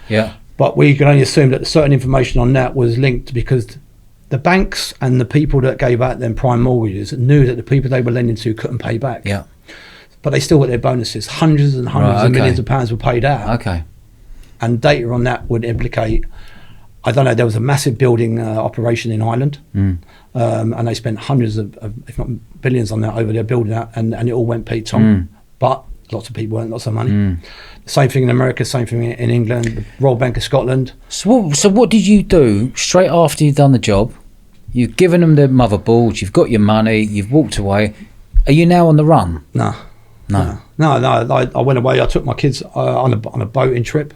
I rented a canal boat, which is a funny story, is it? Really? I went and had a boat for a few weeks. Were you all over the news at this time? Yeah. But what was your thought process when you're seeing yourself on the news? Your kids not thinking? Did they see like CCTV? Did they do like a drawing of you, what this man looks like? As I said, the good thing about it is they said it was a burglary. So they minimised it. First of all, when it first happened, the Evening Standard, the news said it was the Ocean's 11 style job, millions of pounds, people had been wrapped up in everything. And then a few days later, it all went quiet. Nothing. Never a fuck all. I went home that weekend and I was getting phone calls from people in the game. And I pretended I was ill. I said, I've been ill all weekend. I haven't heard fuck all. And they said, we thought it was you. So they said. I said, I fucking wished. And then they said it was a foreign company of villains had come over and done it. There's no way it's English. And I said, more than likely, mate, but I said, I've been too ill. I don't know, fuck all. And then we had a little laugh and I said, I wish it was me, blah, blah, put the phone down. I had 3 or 4 conversations like that. And then I went and hired a boat, and then I said goodbye to all the guys. Everyone had their thing, and they all went their separate ways. And then I was on a boat. Everything was all right. And when I got back, someone had got nicked on a bit of graft with police uniforms. He's a friend of ours, and the old Bill knew that we were friends of his, so they done a thing of known associates. So when they did, they went around to all the security guards, and they went to Verizon in particular because it was the biggest one on mainland Britain of data. And they said, "There's these guys who are ringing bells. This guy," and they said, "That's it. That's the fucking cunt. Is that right? That's the one that done all the talking. That's the one that choreographed it and orchestrated all the movements." So the next thing I knew, I was at my girlfriend's place, and it was about 5:30 in the morning, And how long after? this is about a month or so after. Okay. I've been away with the kids, and I always get up early, 3 or 4 o'clock in the morning anyway. Because I don't know if it's. I think it's being in prison. You're always up early. Yeah. And because it's when any shit that's going to happen will happen when that door opens. Yeah. And it's the same in life. Yeah. If you get up, you see everything coming. And I was up 3 or 4 o'clock, and I was just on the balcony, and I looked over, and a girl came past, and a geezer, and they just didn't look right. Yeah. And one of them looked up. And I'll move back a bit, and I thought, fuck this. I had about 30 grand in a rucksack in my kitchen, and on the other table I had my passport, everything else, and I left it because I was so preoccupied with getting the money and just moving through the house. I could never told a girlfriend, never made a sound. I just put my gear on, and I put the rucksack, threw it on the roof, and I ran along, and I went down like a fire ladder, got a round thing on it. I went down and I dropped about 10, 15 foot. As I came out, all I saw was about 20 old bill going in the gaff, all going through the doors. While you dropped down the other way? Yeah, and I walked across, and then that was it. And next thing I knew, there was everyone. They had a special squad on us. There was a 70 squad on us, 70 team of them. 70 men on you? Yeah, and wow. They went they went Birmingham, Liverpool, Scotland, everywhere. Everyone I knew. They went through all my buyers, everything, chip buyers and everything. They went through every door, my mums, my dads, everyone. So I thought, well, you know what, I'm gonna hide in the only place that they're not going to be able to find me. So I hid across the road I got a canal boat, and I parked right across the road from Verizon, in the back of the canal. So I stayed there for 3 months. Well, so you got a canal opposite Verizon and stayed in there? I stayed there for 3 months because they thought I was up in Northampton. Yeah, they thought you were everywhere else. Because what I did, I went up there, I showed my face, and they was all geared up to there. They was all geared on it. And for 3 months I was out there. I was down Camden. I was taking my kids out to fucking restaurants. I was going to the park with them because they were still quite young. Were you getting paranoid at this point? No, nothing at all. Nothing at all? No, I was right opposite. I was in the only place that they were never going to look. So I didn't really give a toss. I'd shave my head off. I'd long hair. Yeah, you can imagine. And I went to the gym every day. Yeah. So I used the shower. I ate well. I went to the gym. I got really fit, and everything was going sweet. And I was coming back and forth to London. I was going up Birmingham. I was seeing Pal still. Nothing had changed. I even got pulled up in Northampton. And I had a Range Rover, the same as yours, and they pulled me, and I gave them my ID, and they let me go. So I thought, there's no way. I got ID. I'm sweet as a nut. Yeah. And then all of a sudden my dad phoned me. He said, "Tell the old Bill, they're really heavy at the moment. Yeah. They're coming for anyone. You need to get the fuck out of here." So I phoned my pal, and I arranged to pick up a passport, and I was going to go to Thailand, send some money over there. And I waited for 3 or 4 weeks, and I got my passport. Well, I never got my passport. I got the promise of my passport. It was supposed to be delivered the day before. Yeah. What happens? It never turned up, and I packed all my gear. I got rid of everything I owned, the car, everything, and I was in a little place up in Leagrave, about 10 miles. Well, about a few miles away from Luton Airport. I thought I'd stay up there, and then I was sitting there. I spoke to the guy who was supposed to get my passport, and he said, "Look, I've had a bit of problem with it. I'll have to meet you at the airport." All right, I said, "No problem. I'll see you there tonight because my fucking plane is going this evening." He said, "All right, no problem." So I was sitting in there about 3 o'clock in this little cottage, and I thought I'd go and get something to eat. And I walked up to the chicken shop it was, and as I was walking along, I was on the phone with one of my pals in London, and as I was walking along, a car mounted the pavement and started heading towards me. I thought, "Oh, fuck!" I said, "It's on top." I threw the phone, and next one, I looked around me, another car coming behind, and they both were going to chisel my legs. Yeah. So I jumped up, fell over the front of the car, and the van pulled up. Next thing, the whole fucking street came alive with old Bill. Yeah. And I was weighed in, and I was spread eagled on the floor, and then pulled up to my feet, and then we got you.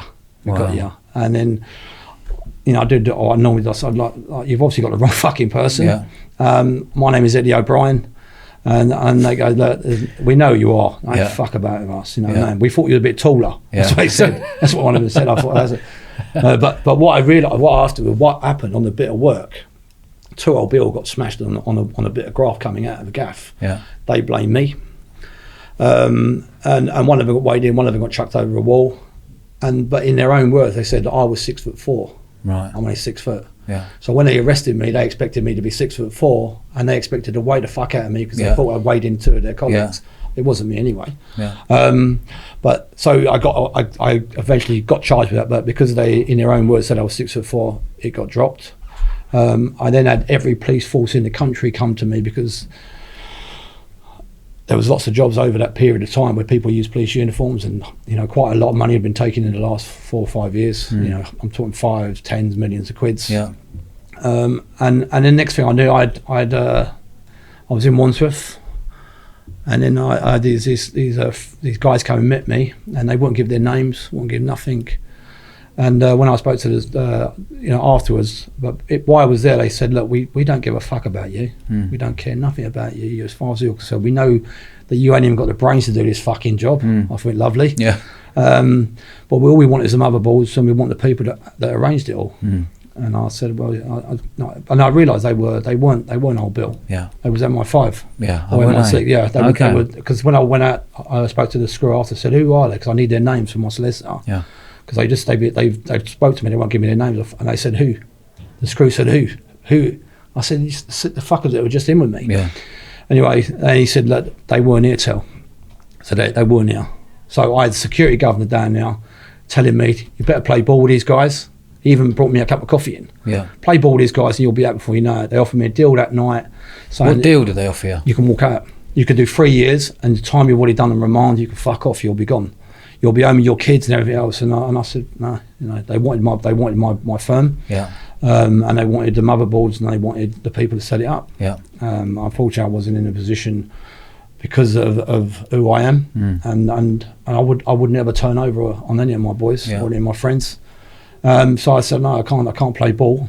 And they said, well, you're going to get it now. You're going to get top dollar as far as sentence is concerned. If you don't take no guns in a job, or you don't hurt anyone, normally you're going to get 6, 7 years. Yeah. If you take a gun, you're going to get 10, 12, maybe a bit longer. Yeah. Maybe 15. And next thing I knew, I was taken out on a production. A production? Yeah. What's that? To go and get my photo ID and an ID parade. And so I've gone now, and as we were driving along, they put the handcuffs on me wrong. Yeah. And they were loose. Yeah. And there was 8 old Bill with me, and I've drove into St Anne's the car park, and I'm having a conversation with these guys, and they're telling me to do a deal with them. And I for some reason I said I'll probably be owned by a fucking tonight. Yeah. So you said to them? I said I'll be owned tonight. Yeah. So they thought I was obviously going to have a deal with them. Yeah. But I'd got the cuff off in the van. Well, one of us popped. One of them popped. It was loose. I pulled it off as I was driving along. Yeah. And so we drove into the yard. The first car with 3 old Bill parked across the road. They in there, and they haven't got out. The other car's parked behind us across, and they haven't got out. I've got three old Bill with me now. This special squad that take you everywhere if you're deemed. And were you in the back of a van? Right, I was in the back of a van. Okay, and they're sitting with you. So so the guy in the front has got out. He's gone in. He was about fucking 6'9". This guy was built like a shit house. And I thought, of all these guys, he's going to be my only problem. Yeah. I'll ever got all of them. Yeah. Because I don't know. There's always been something in my head. If I put my mind to it, I could do it. Yeah, yeah. And in my head, I convinced myself I could do them all and fucking get over the wall. Yeah. Stupidly. So he's gone in. Next thing I knew, the guy who was behind me started reading the paper, and I thought, that if I try that door and it don't open, I'm going to look like I'm trying to escape, and all else is going to break loose. And as I thought it, he opened the door. It slid open. And then he jumped down, and I thought, oh, fuck it, whack. So I smashed him on the jaw. He's gone arse over tit. And I've gone running round the corner to try and go out the same way I came in, and there's a couple of old Bill there coming through the gate. So I've gone back, I jumped on a car, I jumped on a van, I pulled myself up, and just as I got on the handcuff stuck in the wall on top of it, I couldn't pull myself up. Oh. And the next thing I knew, someone grabbed my legs, and then I've hit the floor. And then I'm cuffed again, and I was just a stroke of luck. My solicitor came in and said, what's going on? And I said, I've just got out of the fucking van, and they just all jumped me. I've got handcuffs on, look. Yeah. So he said, look, if anything happens to my client, blah, blah. Anyway, so they said that he tried to escape, he's a fucking scumbag. And they gave me, they busted my eye, busted my shoulder, and gave me 3 broken ribs. and I went back to for clumping a copper. Yeah, Basically. I was an idiot, you know, but unfortunately. How old were you at this time? 30 odd, 35, 40, maybe that. I think, you know, there's a special mindset that we have, that we think that we could do anything. Do anything, yeah. You know, we don't live by the laws that most people live their lives by, and we just think that we're entitled to do anything we want. Yeah. And I think, you know, we have a self-entitlement that when we get caught, that we shouldn't be caught. Yeah. You know, and unfortunately. How long did you get? I got 16 years, 9 months. Wow. Yeah. Without having any weapons on you? No weapons, nothing. Why do you think they gave you double bubble? Do you know what? They wanted the motherboards, they wanted the people, and they were pissed off. You know, and the judge even said, he said, look, you know, this wasn't the fact that you've actually taken this stuff, the fact that you've used police uniforms, the fact that you've interfered with the business sector of our country, you know, and you've terrorised people in the process. And when he said that, I thought I was going to get a little bit extra. My other co-D, he got 11. And how did they find him? Same. He was the one that got nicked on the other bit of graft. Oh right, okay. So, and you know he didn't bubble you up. Oh no, that's 1,000,000%. He won. You know, like he could have walked out the same as me. Yeah, okay. So you got 16 years and 9 months. When they told you that, what was that feeling like? You know, I wasn't really. I'd never really felt anything for myself. You know, I looked at the gallery. I see my family there, my kids, my ex-girlfriend. How old were your kids then when they were in that gallery? Roughly. They were young. You know, like what? Young. 4s, 5s, 6s, older, 10s. Seven. Okay. I think one of them was a little bit older. Yeah. My dad, girlfriends, and just normal like friends and family, and also my pals' friends and family were there as well. I felt more towards them than I did for myself. I could see the pain in their eyes. You know, I think as criminals we just take it as part and parcel of the job. And what we do, we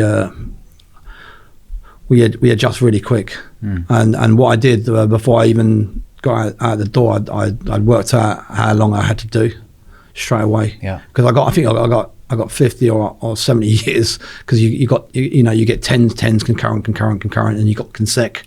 He gave me a consec that made me sit up, because I've never ever had a consecutive sentence before. Give me an example. What does that mean? So consecutive sentence is that you do your sentence. So I got the 9 years for the robbery. My mate got 11. What, for this robbery? Yeah. Verizon robbery. You got 9 years. Yeah. Okay. But what they did, because they wanted to give me more. This is MI5. Yeah. They then gave me a consecutive, but I couldn't appeal it because I got less than my pal. Right. On the 9, he got 11. Yeah. Yeah. So because they then give me a consecutive, they gave me another 7 years, 6 months on top of that, which then meant that I had to do that sentence and then start a brand new sentence on that one. Right. Okay. So so that was the only way they get. So I couldn't appeal it. Okay. And I couldn't say nothing. You know, they fucked me. Did they give you, do you reckon they gave you more for clumping a copper? Because that's got to be. How many years would you get for that? Well, you know what? They were pissed off, because I actually got a not guilty for that. I actually went into an internal prison thing, and I was in patches for 3 months. So it's a yellow and green suit, and then I went to adjudication inside prison. So you're walking around in prison in a yellow and green suit. Yeah. And what's everyone else wearing? Normal clothes. And what's that saying? What's saying that? Just shows I'm an escapee and I can't be approached. And what happens then? I have to take all my clothes off at night. I can't wear nothing in there. I can't have nothing in there at all apart from the bed. So you're basically bollock naked. Yeah. Kipping under a duvet all the time. Yeah. So 24 hours a day, and then I get escorted to exercise on my own. Then I get escorted to my breakfast and my dinner or whatever, fucking tea on my own, or to the canteen on my own. It was it wasn't a good look. I said I had broken ribs and all that, and busted thing, but the one, if there's a light. There's a light in this. Yeah. I was always a little bit off key. As I said, years ago I got hit on the head, and I don't know if that affected me. I never had no empathy. I never had no fear. I could blame that, I suppose. That makes you a dangerous man. I think I've learnt empathy since I come out. Yeah.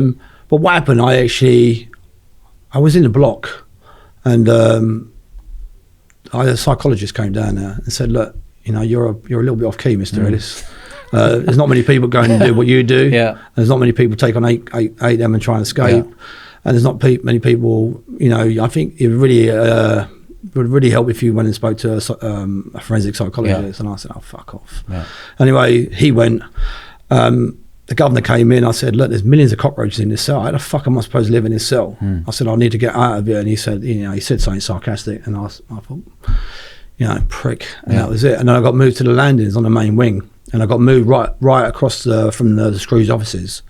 And the place was just full of cockroaches. I don't know if, you know, you've been in Pentonville. The place is littered with shit in there. But I was in a cell, and I can remember I had a bunk bed, but never had no mattress. And I remember laying there and a cockroach falling in my face. And when I went to get something out the sink, a cup, all my cockroaches coming out of there. And I complained a few times, and I got the same attitude. You know, just because we're criminals, it doesn't mean we have to live like shit. You know what I mean? Yeah. But they deemed that this is a proper accommodation for us because we've been naughty. Anyway, so instead of killing them, I put them in a see-through HMP bag, and I'd got 100 and something in there at the last count. And I've been on the landing now. The Screws have got to know me. They're a little bit lax. And my mates were coming down and giving me food and everything else. I had a phone and everything else in there. Yeah, I did it in my kettle, believe it or not. And then you had the phone in the kettle? Yeah, I had a phone in it. I put all my wires in that, and I bottled the other one. I got a little phone like that. Yeah. Anyway, so I had a phone there. I was getting chicken every day. I was getting food, and I thought, well, you know what? It ain't the end of the world. But this particular day, the Screw opened my door. My mate gave me the chicken, and when he went to pull the door shut, my mate said something, and the Screw walked away, but my mate held the door and clicked it, and then pushed it open and said, I'll leave it open for you. Just messing about. Yeah. So he left it there. I pulled it shut. So I'm sitting in there, and I've got all these cockroaches there. I've got my chicken now, and all I can hear is Screws outside my door, and loads of people. You know, there's about 15 or 20 women with clipboards and guys with clipboards, and they're doing an inspection. And right in front of me is a pool table in outside my cell, and guess who's there? The governor. He's standing right there with his back towards me, and there's all the Screws are in front of him on the other side. Yeah. And like that voice that sent me to escape was saying to me, just fucking do him. Yeah. Go and do him. And I thought, you know what, if I eat him, I'm gonna get weighed in, so rotten. So I thought I'd just give him a taste of his own medicine. So I picked up the bag of cockroaches, and I walked outside and put them over his head. and I threw the rest over all the people there, and they was all screaming and running. And they're all running like that. Next thing, I'm getting fucking weighed in again. They threw me in my cell. Then it calmed down. Then they took me out of my cell and took me down to the block, stripped me naked. And then an hour later, they said, "Come put the suit back on." I said, "Oh, fuck off." Yeah. So I spent a couple of days there naked, just walking back and getting my food, going to the shower, going to the phone, whatever, down there for that week. And then they give me back my gear. And then about 1 o'clock, 1:30 in the morning, they come and said, "You're moving. You're going." You know, and they said, I said, "Fuck off, am I? You're not allowed to move me while there's an inspection on." Anyway, they did, and there was 4 or 5 other guys they moved, and we went to Wandsworth. And what was Wandsworth prison like? It's all right, you know. As soon as I walked in there, I got people there. I got a phone straight away. My other pal was there, and it was nothing. We were back in the game within a minute. Yeah. You know, I'd got a not guilty. Because the old bill, when in their haste, they wrote down the wrong police station. Not guilty for what? For attacking the copper. Okay. And trying to escape. Yeah. Because what it was, I went to St Anne's, but he had put Kentish Town. So what's St Anne's? It's an ID unit. Yeah. Okay. An ID parade. Yeah. So because he was so flustered, when he wrote out the charge for me attacking him and everything else, he'd wrote Kentish Town. Yeah. Okay. That's where I was originally supposed to go. Yeah. So the technicality, they couldn't amend that. Yeah, okay. So I got a not guilty. So they was a little bit pissed off at that. Yeah. But I'd moved to Wandsworth. How many years do you reckon you got put on top if you'd have got a guilty on that? Oh, fucking hell. Because hitting a copper has probably got to be a... Yeah. You know what? They give me as good as I get. They busted my ribs and everything else. You know what? It was, you know... I didn't go out on my way to beat the shit out of him. Yeah. I went out of my way to put him on his arse so I could get out of there. Get away, yeah. It wasn't... When you were inside Wandsworth, did you ever think about escaping? Yeah. All the time. All the time? Yeah. I think there's something in me that needs to do it. I think you get into a sentence, and when you've done a certain amount, then you switch off. Yeah. Then you think, you know what, I've done that, so I might have to fucking do the rest now. There's no point in going. But the beginning of the sentence, it's open season on freedom, you know, trying to get it. Did you get close to escaping? Do you know, I thought about it lots of times. I thought about it and thought about it. What went through your head? What was the route for you to escape? Well, I was just going to take one of the screws, get his keys. But as I looked into it, the screws, there's the key that the screws I have on the landings can open my door, can open the door downstairs and open the door to the exercise yard. Yeah. But it can't open the other gate that goes onto the outside, the perimeter. And that's, so it'd only get you so far. Yeah, and there's cameras, there's barbed wire, there's everything. It's double-edged barbed wire. So you know what? As much as I thought about it, the reality was, it was a no-go with what I had around me. If I had a few people that were willing to do the same as me, maybe. How many years did you do in total? 8 years, 4.5 months. But getting back, so what happened? I was in Wandsworth. I was feeling a little bit sorry for myself, a little bit pissed off, and I just doing my normal thing on the phone, trying to fight the system. And then a psychologist walked into my cell, and I told him to go. So I don't really need you. I don't really need to speak to anybody. I'm okay. I'm sane. I'm normal. And she said, look, it's not going to do you any harm. You might as well come and speak to me. So I just said, look, fuck off. I don't really want to speak to you. Anyway, 4 or 5 weeks later, she came back again. And I said, all right, come and let's have a chat now. I was bored because I couldn't get no work. Yeah. I couldn't go out of my cell because that's who I was. Were you 23 hours a day lock up, was it? Yeah, 24 hour day bang up. Anyway, this next thing I know, she started speaking to me, and I realised that I was really off key. Yeah. I really didn't function like most people. I never had no empathy. I was willing to sacrifice and gamble my whole life on bits of work, on money. Yeah. I'd given up my kids. I'd taken drugs. I'd lived a lifestyle that most people can't even comprehend. Yeah. I worked in Spain for a number of years, doing puff. Running puff up. Yeah. And my mate got killed over there. I left there. I went to Amsterdam. I was working with some Yugoslavian ex-forces guys over there for a year or so, doing cocaine, guns, and everything else. Ease. Well, bringing them in the UK. Yeah. I was I'm smashing it. Well, yeah. And I was using cocaine. I was going to brasses fucking every night. Yeah. And the lifestyle was not one I recommend. But at that time, I thought it was the bollocks. Yeah. I was buying ease. I was doing everything, and I went on a meet to do something else, and my other 2 pals went on another meet to meet some other fuckers. They were, I can't remember, they were Albanians. They went and met some Albanians. George got shot in the back, got crippled, and Sergio got shot in the nut, got killed. And I found out through someone else that evening that what had happened. And normally I would have been there with them. And I thought, fucking hell, it's getting pretty dangerous over here now. Yeah. And what was this? What country in then? I was in Amsterdam. Amsterdam, okay. Yeah, I had a little place in Utrecht there. Yeah. And I was going back and forth. I had a little boat. I had a nice house. I was smashing it. And I was going to the restaurants every night. Yeah. I had so much money, I didn't know what to fucking do with it. Yeah. However, I then thought, you know what, I'm going to go back to England. And what I do, I won't go direct. I'll go through France. Yeah. So when I got to France, I got a phone call of a pal of mine. Said, look, I've got a warehouse in Ostend. I need you, brother. Come and fucking give us a hand. So I said, what you got? He said, I've got a lorry. It comes back every week, and I need someone to sort that warehouse out. And I need someone to pick up a load of cigarettes from Germany and everywhere else, Luxembourg, and I need to fill it up, take it out of the cartons and send it back to England. Yeah. And sell it for me, organise everything. Can you do it? So of course I said yes. I wanted to go back to see my kids. Yeah. But the good thing about being in France is that I could just get on the sea cat, back over on the ferry, and I could go back to London. Yeah. So I spent the next year or so, if not more, doing this, and then I came back to London one day. I came back over. I was in Ostend. I got the lorry driver to give me a lift up to Calais, so I was going to come across, and he drove me up there. And I never realised that in Ostend the old bill were waiting for me. So they were waiting for me at Ostend. Yeah. I'd gone through Calais and got through the customs there, and they were waiting for me there. Yeah. They missed me because I changed. When I get on the ferry, I go normal. And then when I get on there, I go into the toilets and I change and put a hat on normally. And then they miss me. For some reason, they miss me. And I had a different passport to what I normally use. Yeah. So I got through, but I didn't know they were after me at this stage. Yeah. And then I got a taxi back to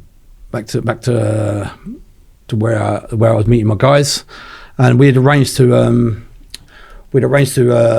pick up some vans, bits and pieces in a place called Cuffley. And what happens, I had a Range Rover at the time, and my mate couldn't drive the lorry. So I said, all right, let me drive the lorry, you drive that. So he went, and as he pulled into the farmyard, fucking old Bill come with guns and everything.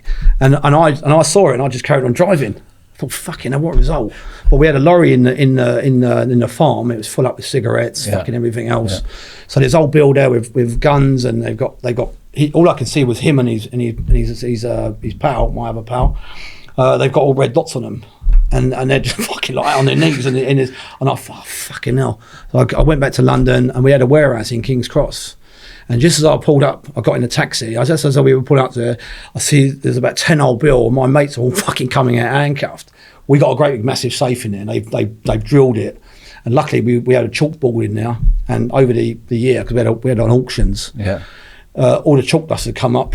We never had no gear in there. We didn't use it because we had a courier company in there. They thought it was gear. Yeah, they got a box of fucking chalk. Yeah. So all my mates are all cuffed up and everything else. The whole place has been terrorised. It's been ripped apart by millions of old Bill. Yeah. And I see him and I thought, oh, fuck this, and I've carried on driving, and I've gone. I went back to my place, and as I was just driving past there in the taxi, I said to the guy, just keep going. I see 3 or 4 police cars in the park, or in the car park. And so I got on the phone. I said, like, to my bird, listen, I'm not going to come home. I'm going to go straight up to Luton. Yeah, and I'm going over to Amsterdam. Yeah. And she said, all right. Anyway, next thing I'm looking, I see all Bill come out the ass, all running into their cars, all flipping up the road. And I thought, fuck it, I went and stayed at a friend's house. So I stayed there for a couple of weeks, and with custom and excise, when you go in for an interview, they give you all the questions they're going to give you. Yeah. So they gave me all the questions. So when I went into the interview, I said no comment. Yeah. And I always wore gloves anyway. They never had no camera evidence. Yeah. I got not guilty. So it was cool. I went up there. I said, you've obviously got the wrong guy. They asked me why I was over there. I said, well, I've got a bird over there. She's married, and I'm not going to give her up for the sake of a trumped up charge. Yeah. So you prove that it's me, and I'll tell you it fucking ain't. That was it. My mate got 6 months for being on the farm. But luckily for us, none of the cartons of cigarettes were in normal packaging. Yeah. They was in blanks. Okay. So he then said he was hired to actually unload the lorry. Yeah. Couldn't see what was coming in or out. Yeah. So he then got 6 months. It was fuck all. Yeah. You know what I mean? He was happy. Yeah. So that was it. Wow. Done. Have you ever dealt with the trauma of your mum putting you in a home at the age of 11, 10? Yeah. You have? Yeah. I wrote a book about it. It's called Living Amongst the Beasts. So I wrote Verizon. So this is your book here, Verizon, which you wrote. What year did you write this? I wrote this. When did it come out? I wrote it last year because I wasn't actually going to write about my criminality or my lifestyle or anything because I run an anti-knife crime campaign called Change the Life, Put Down Your Knife, and I go into schools and universities and lecture on rehabilitation and everything else, and so I didn't really want to glamorize crime. Unfortunately, it's a big part of my life, and unfortunately I have to tell it before I can explain Living Amongst the Beasts. Right.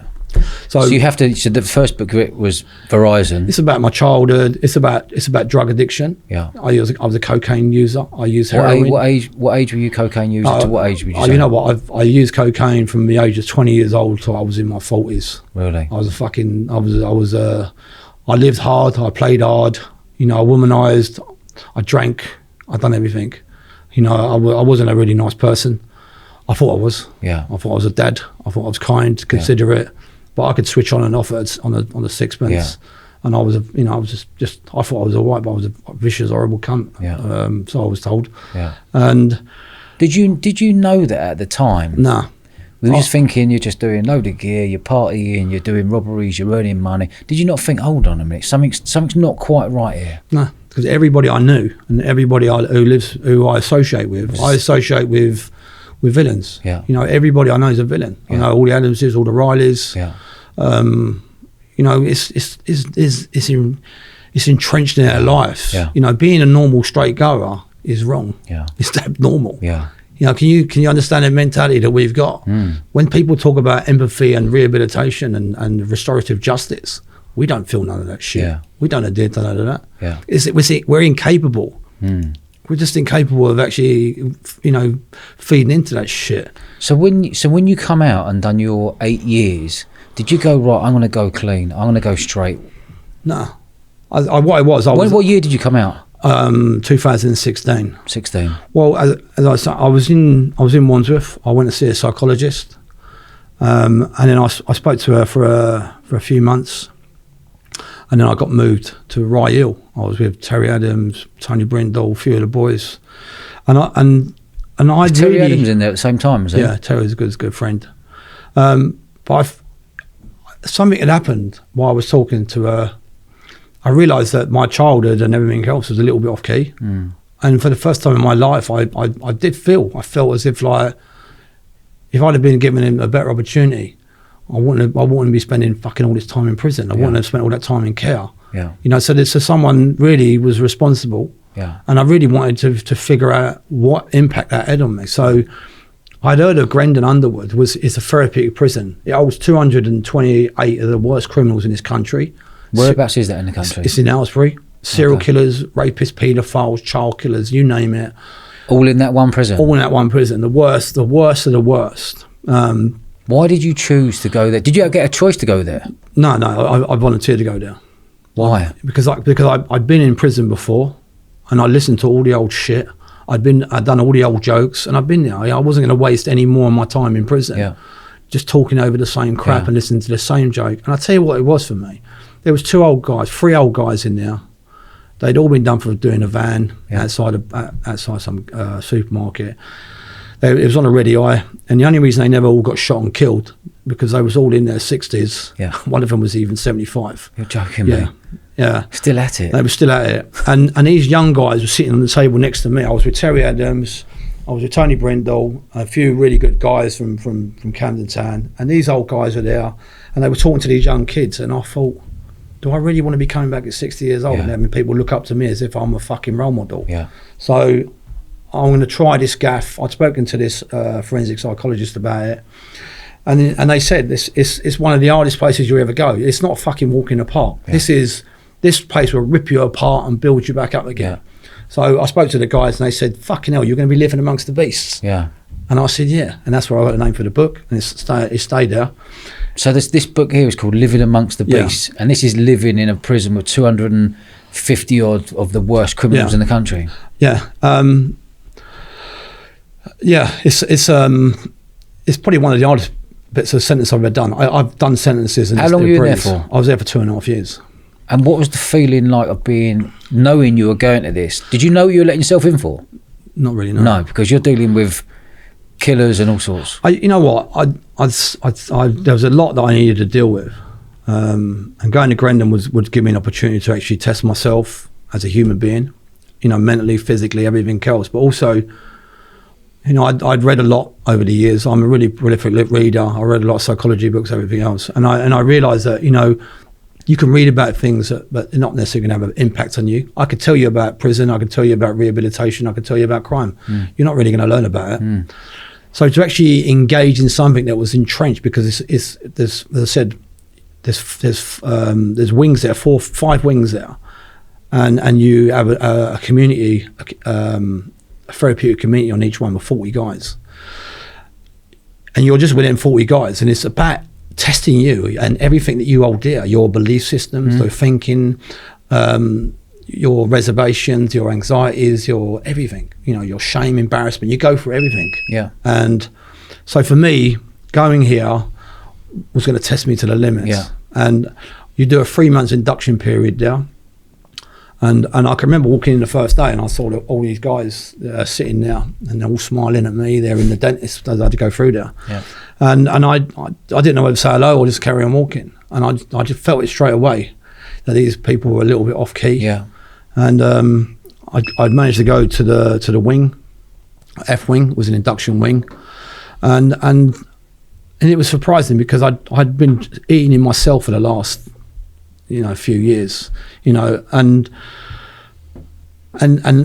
all of a sudden I found myself in a dining room with these guys. I had to sit with them, and the food was so much more superior than any prison I've ever been into. It was well presented.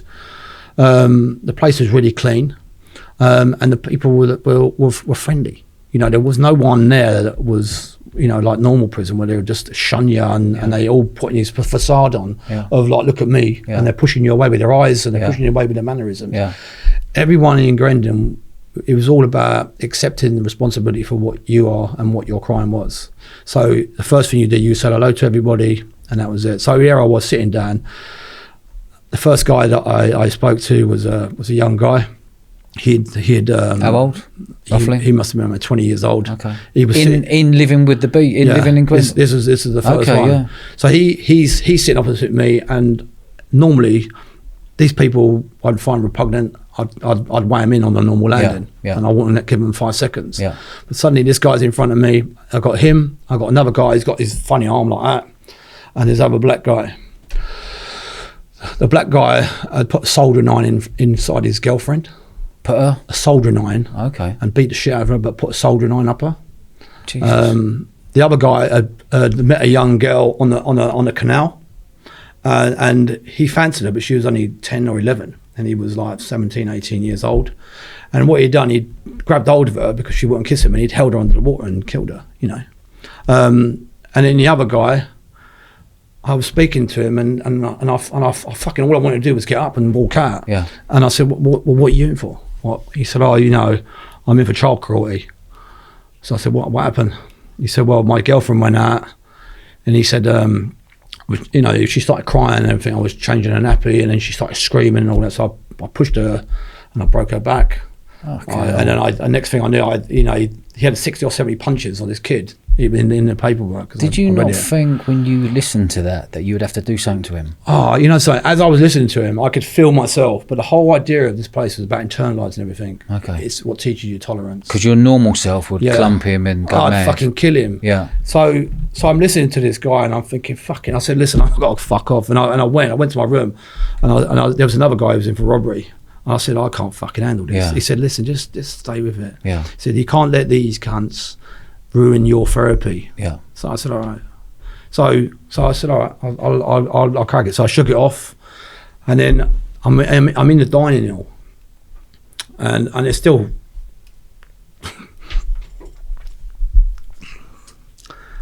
Take your time, mate. Yeah.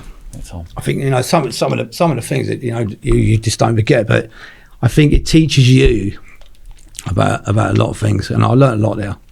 And I can remember this guy, and I walked in, and I got to the stage where I just didn't want to fucking speak to anyone. Yeah. But this guy, he'd come up to me and he'd sat down and he started speaking and everything. And he said, I'm my name's so and so. He said, I'm doing like life sentence. I said, what do you do? And he said, well, I'd split up with my wife, and we was going through a divorce, and I got 2 young girls. He said, so one night I got up, it was about 1:30 in the morning, and I decided to kill myself. So he said, I went downstairs, I got a bottle of whiskey and a load of pills, and I had a drink. Then I had a pill, and about 1:30 my daughter came down, and I was crying at this stage, and he said, she said, Daddy, why are you crying? What's the matter? He said, I'm going to heaven. And she said, Daddy, can I come to heaven with you? Oh, God. And he said, yeah. So he started giving her a pill and a drink, and then she passed out, and then she didn't die, so he went to the kitchen and got a plastic bag and put it over her head, and then he said that she was scratching me and everything else, and she was screaming, and then all of a sudden she went limp. For me, I was fucking, I just wanted to seriously kill this fucker. I got 3 girls of my own. Yeah. But anyway, and then then his other daughter came down, and then she shouted up to her mum, and then the mum grabbed her, and they both ran out of the house. And I said to him, "Why the fuck didn't you kill yourself? Why the fuck did you? If you're going to kill yourself, why don't you kill yourself? Why don't you take this little kid?" He said, "But she wanted to die." I said, "I've got kids. I said, they've got no comprehension at that fucking age of death. You know, so I that was it for me. I went upstairs, I packed my gear, and I thought, fuck it, I'm not going to last a week here, you know. And then so fortunately I slept on it. I phoned my girlfriend and said, like, fucking calm that discussion. And she said, look, you know, just stick it out. I said, these fucking people, they're terrible. You know, I can't, I don't think I can handle this. Anyway, I slept on it. And then the next day I went into the office and they said, look, we want you to write your thoughts and feelings down about your next 3 months. It will give you an idea how your mind works. And I thought, well, okay, I'll do it. But I wrote about what happened, how it made me feel. And then I read over it and I realised my thinking pattern. And over 3 months, I realised that my thinking was completely off key as well. You know, how I thought about things, how I character assassinated everybody that I met. So for me, it was, you know, through going through that adversity of actually being there, I learned so much about myself. You know, for the first time in my life, I learned tolerance because I'd never suffered fools gladly. But instead of resorting to violence, I then learned to articulate a response and told that person how he made me feel listening to him. So for the first time in your life. Because normally, you know, because you sign a compact when you go into this place, and, and it's the whole compact is about non-violence. You know, so I signed it, and I had to adhere to it. So that was the one lesson I learned of massive importance. I suffered through all my childhood of abandonment, everything else, and I self-medicated. I've done cocaine, I've done heroin, I've done crack, you name it, I've done it. I've done it for long periods of time, and for all out my adult life, because there was always something in me that made me want to do it, made me want to block out things. But then I started to talk, and then I realised that if I talked about my childhood and everything for the first time. And how old are you now? This is the first time you spoke about your childhood. Yeah. How old were you? I was in my 30s, late 30s, you know, and I felt the anger go, you know, through talking. You know, I felt, for the first time in my life, I felt a calmness come over me. I felt all the anger go. It was incremental over a couple of months. And it just started happening. And what I did, I saw it in other people when they came there really angry, but when they started speaking, they seem to get a lot calmer. You know, you know, before we go, I'm not going to say that therapy is a cure for crime, or it's a rehabilitation. It's a special medicine, because it ain't. But it helps the mind. But there's so much in it that made me a better person, because now I learned to articulate. I learned to tolerate people. Boredom was one of my biggest things. That's why I took drugs as well, and I learned to deal with boredom. Was taking a lot of drugs to suppress the feeling from a kid, do you think? I think inwardly, yeah. But you know, there was a part of me that really enjoyed it. You know, there was so much that, you know, there was a part of me that really wanted to get out of my head. There's really a part of me that wanted to. I love Charlie. I love cocaine. And were you properly addicted to cocaine? Do you know what? I'd do an ounce at a weekend. You'd do an ounce? An ounce, yeah. On a weekend? On a weekend, me and my girlfriend. What I did. 28 grams. No, an ounce, a weekend. So we'd go out and we'll have an ounce between us, and I'd do it, you know, lines, I'd do an emery in a fucking couple of hours. You know, when I'd wash it up and do crack and everything with it. You know, so it would go like that. You know, and between two or three of us, it was nothing. Between me and it was fuck all. But what I didn't say is that she was actually a sister. And was that because you just had a load of cash floating around? I was bored. I was bored. Let's just do drugs. You know, let's drink, drugs, party. Yeah, at the time I was going out with some girl called Sunshine Frost. Her sister was Sadie Frost, so I was going out with Jude Law every night, Kate Moss, Sean Atwood, all these, not Sean Atwood, Sean Pertwee. Went to his wedding, and I was going out with these, you know, so I was living a completely different life. And you know, in that lifestyle is parties, it's drinking, cocaine, weddings, and everything else. So there I was, a drug dealer, robber. And in my spare time I was mixing with all these people. It was crazy. You know what I mean? So it just went hand in hand with drinking, everything else, and it was normal. So when I actually started speaking about it when I was in therapy, and I actually got down to the root cause of it, and it all boiled down to the fact that I felt the person I loved more than anything in the world, that I'd done robberies for, shoplifting for, looked out for, abandoned me at the drop of a hat. when I needed it the most, and it never ever left me. Have you ever had that? Did you ever have that conversation with your mum? No, she's. You know what? I came out of prison, and she's just too old to actually go and say, look, you know what? You're fucking responsible for everything. I just let it go. You know what? How old is she now? She's in her late 70s now. Okay. My dad's in his 85. Would you ever consider having that conversation with your mum Do you know in what? a nice, calm? No. Okay. No. For me, it's really about, these are my problems. Yeah. I have to deal with it. Yeah. You know, and I've dealt with it in a really good way. You know, I dealt with boredom. I dealt with embarrassment. I dealt with shame. I dealt with ego, and these took months and months and months. Yeah.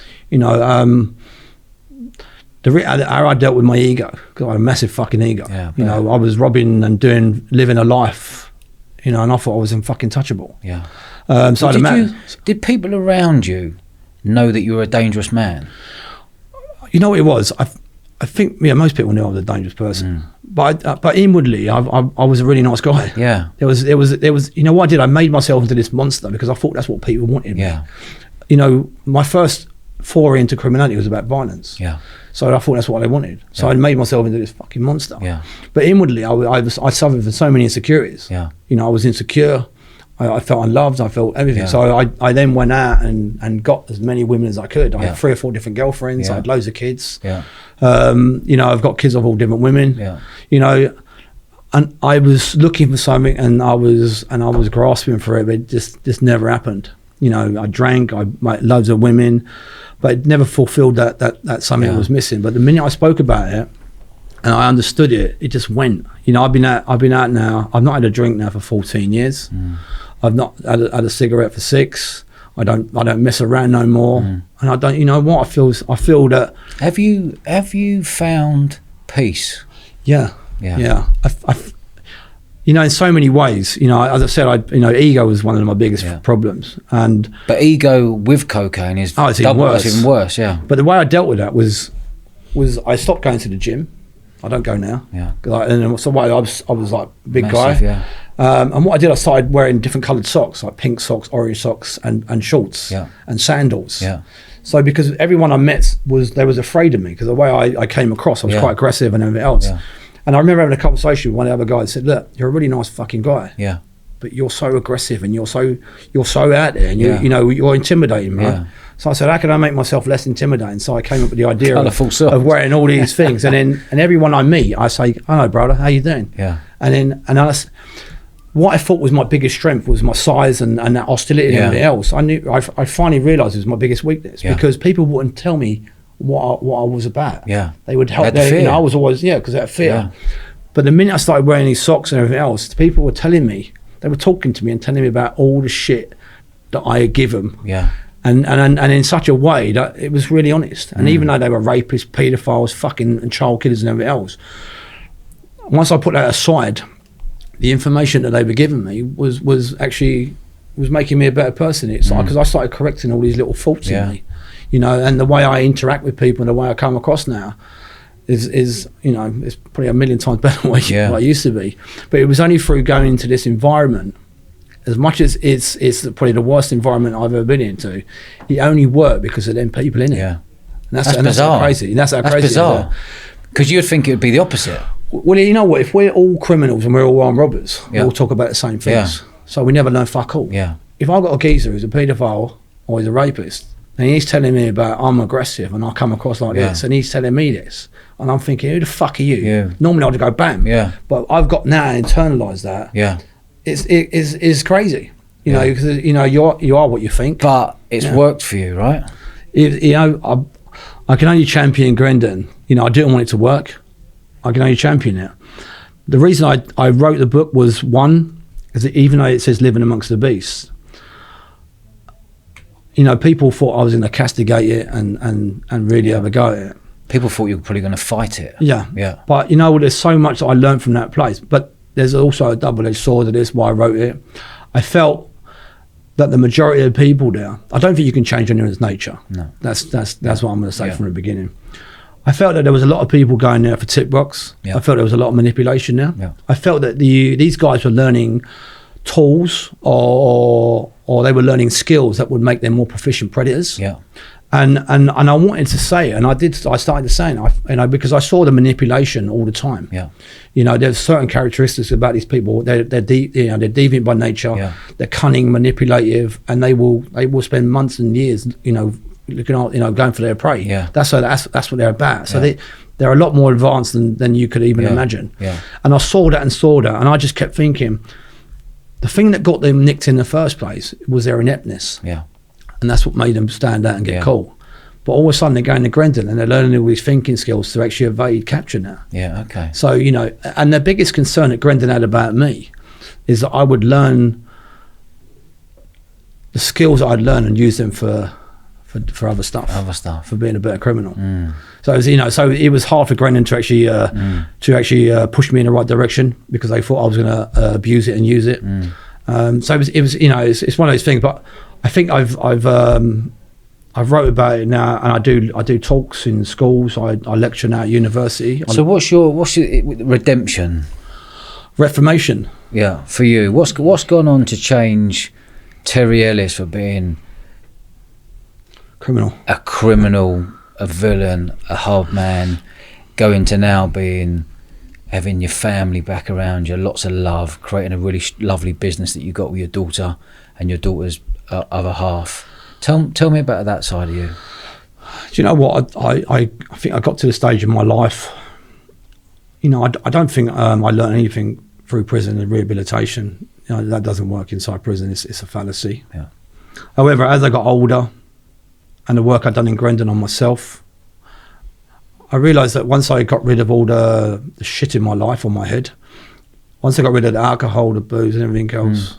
Because that comes at a price.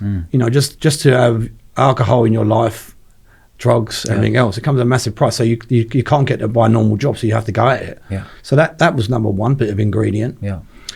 I then became a born again Christian, not for the sake that I'm quite a religious person. I wanted to give myself an opportunity to actually be reborn again. Yeah. And then promise myself that if I then go and commit a crime after this, then I fucked it. So I wanted to give myself the best opportunity to surround myself with really good people. And I felt the best people for that were Christian people. Yeah. So I became a Christian. I don't go to church every week, but I do know some really good Christian guys. One is Michael Emmett. Yeah. One is Chris Lambiano, really, really spiritual guys. And I speak to them occasionally, and I speak to them about staying on the right track. So that was another two ingredient. Embarrassment of ever getting nicked again. Yeah. On my kids, but also starting a business up with my daughter called Scoff Mills. We do nutritious food. It's called Scoff Mills. Scoffmills.com. Yeah, it's www.scoffmills. We're on Instagram. Yeah.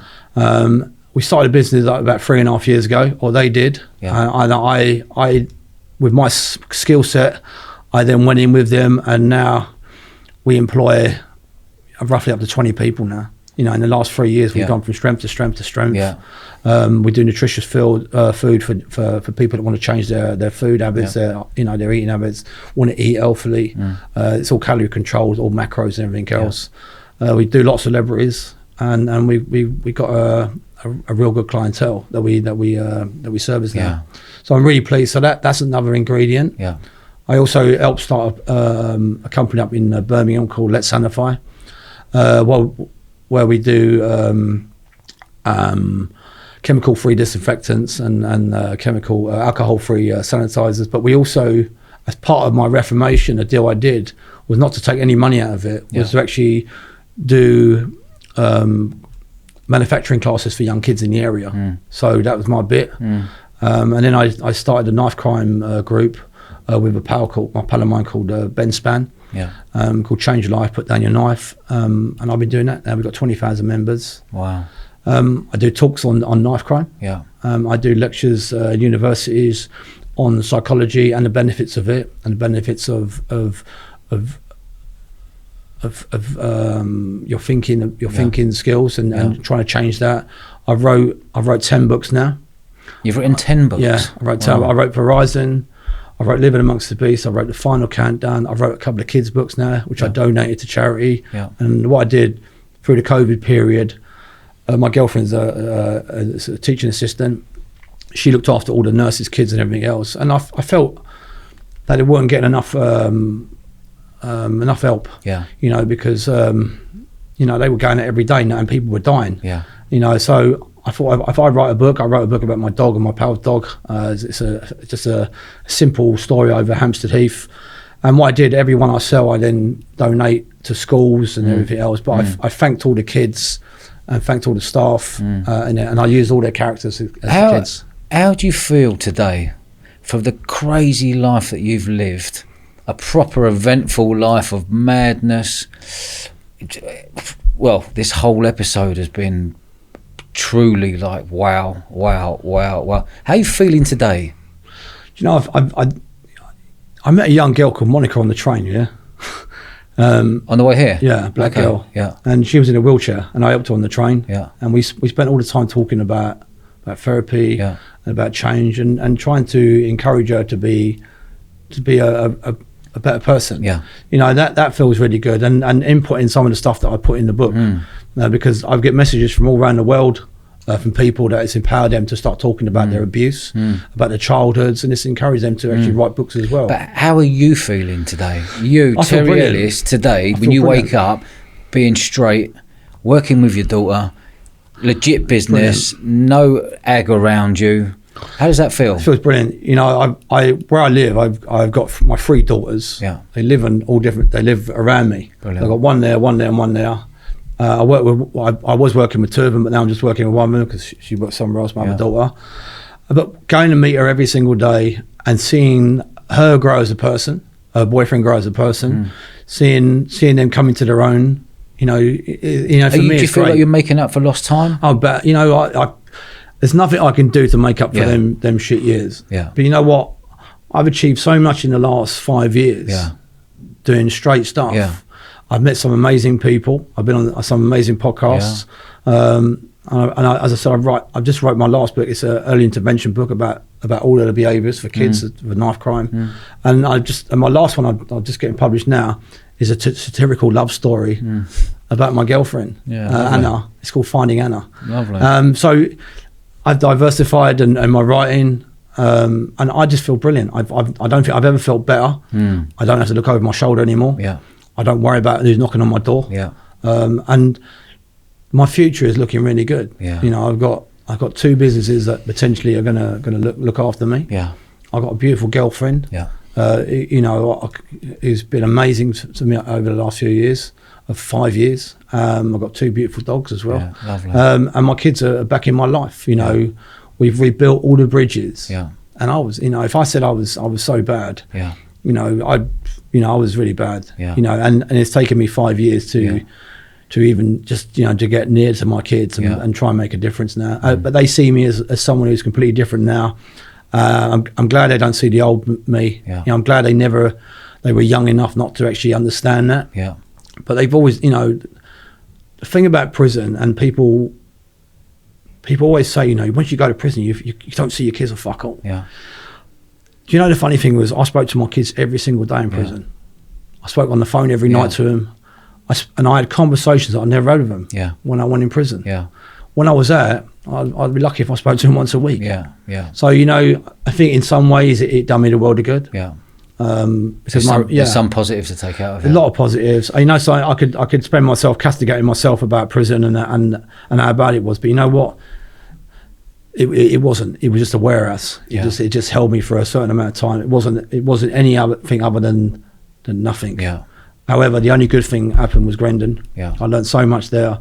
I wish that everyone could go through Grendon and have the same experience as I had. But I don't think there's a lot of people with the mindset. I don't think many people would want to put themselves in that situation. I'm one of only a couple of armed robbers that have ever gone through this place. Would you class yourself? Would you class, if someone says, "What was you?" So you've gone in there with all sorts of mad people. They must have looked at you and go, "You're just an armed robber. What are you doing in here?" You know what? I think a lot of them. You know, the funny thing is, I never had no shame. Yeah. They did. Yeah. So they had to accept me. Okay. I you know what? I think I only did it because you know, one is Ray Bishop. Yeah. You met Ray. Yeah. And one was Razor Smith, Noel Razor Smith. Yeah. Both ex-armed robbers. Yeah. Both have done Grendon. Yeah. Both have had the same experiences as Yeah. I have, and both have changed their life beyond recognition. Yeah. Very true. And you know what? Noel done it. Ray done it. Yeah. Ray was the most wanted man in England. Yeah. Noel was the most. I think he's done over 250 armed robberies, Yeah. if not more. Yeah. You know, he was a prolific armed robber. To see the way they are now, Yeah. you would never in a million years believe that they were the same people. Yeah. So, you know, I believe that I wish that everyone could get the same opportunity to actually just sit there and talk about their past and try to get something into prisons that everyone can have. Yeah. As I said, I don't think you can change a deviant's nature and some of the stuff that they did now. However, it didn't work without them now. Yeah. So we need to combine all that in a safe environment where everyone can learn. You know, Terry, this has been fascinating, this whole podcast. I really thank you for your honesty. oh, cheers, brother. Yeah, like a real honest conversation, and I'm really happy that you found peace. I found it, and I'm elated, brother. Yeah. Thank you for everything. Thank you for coming in. Cheers, Terry. Cheers, brother.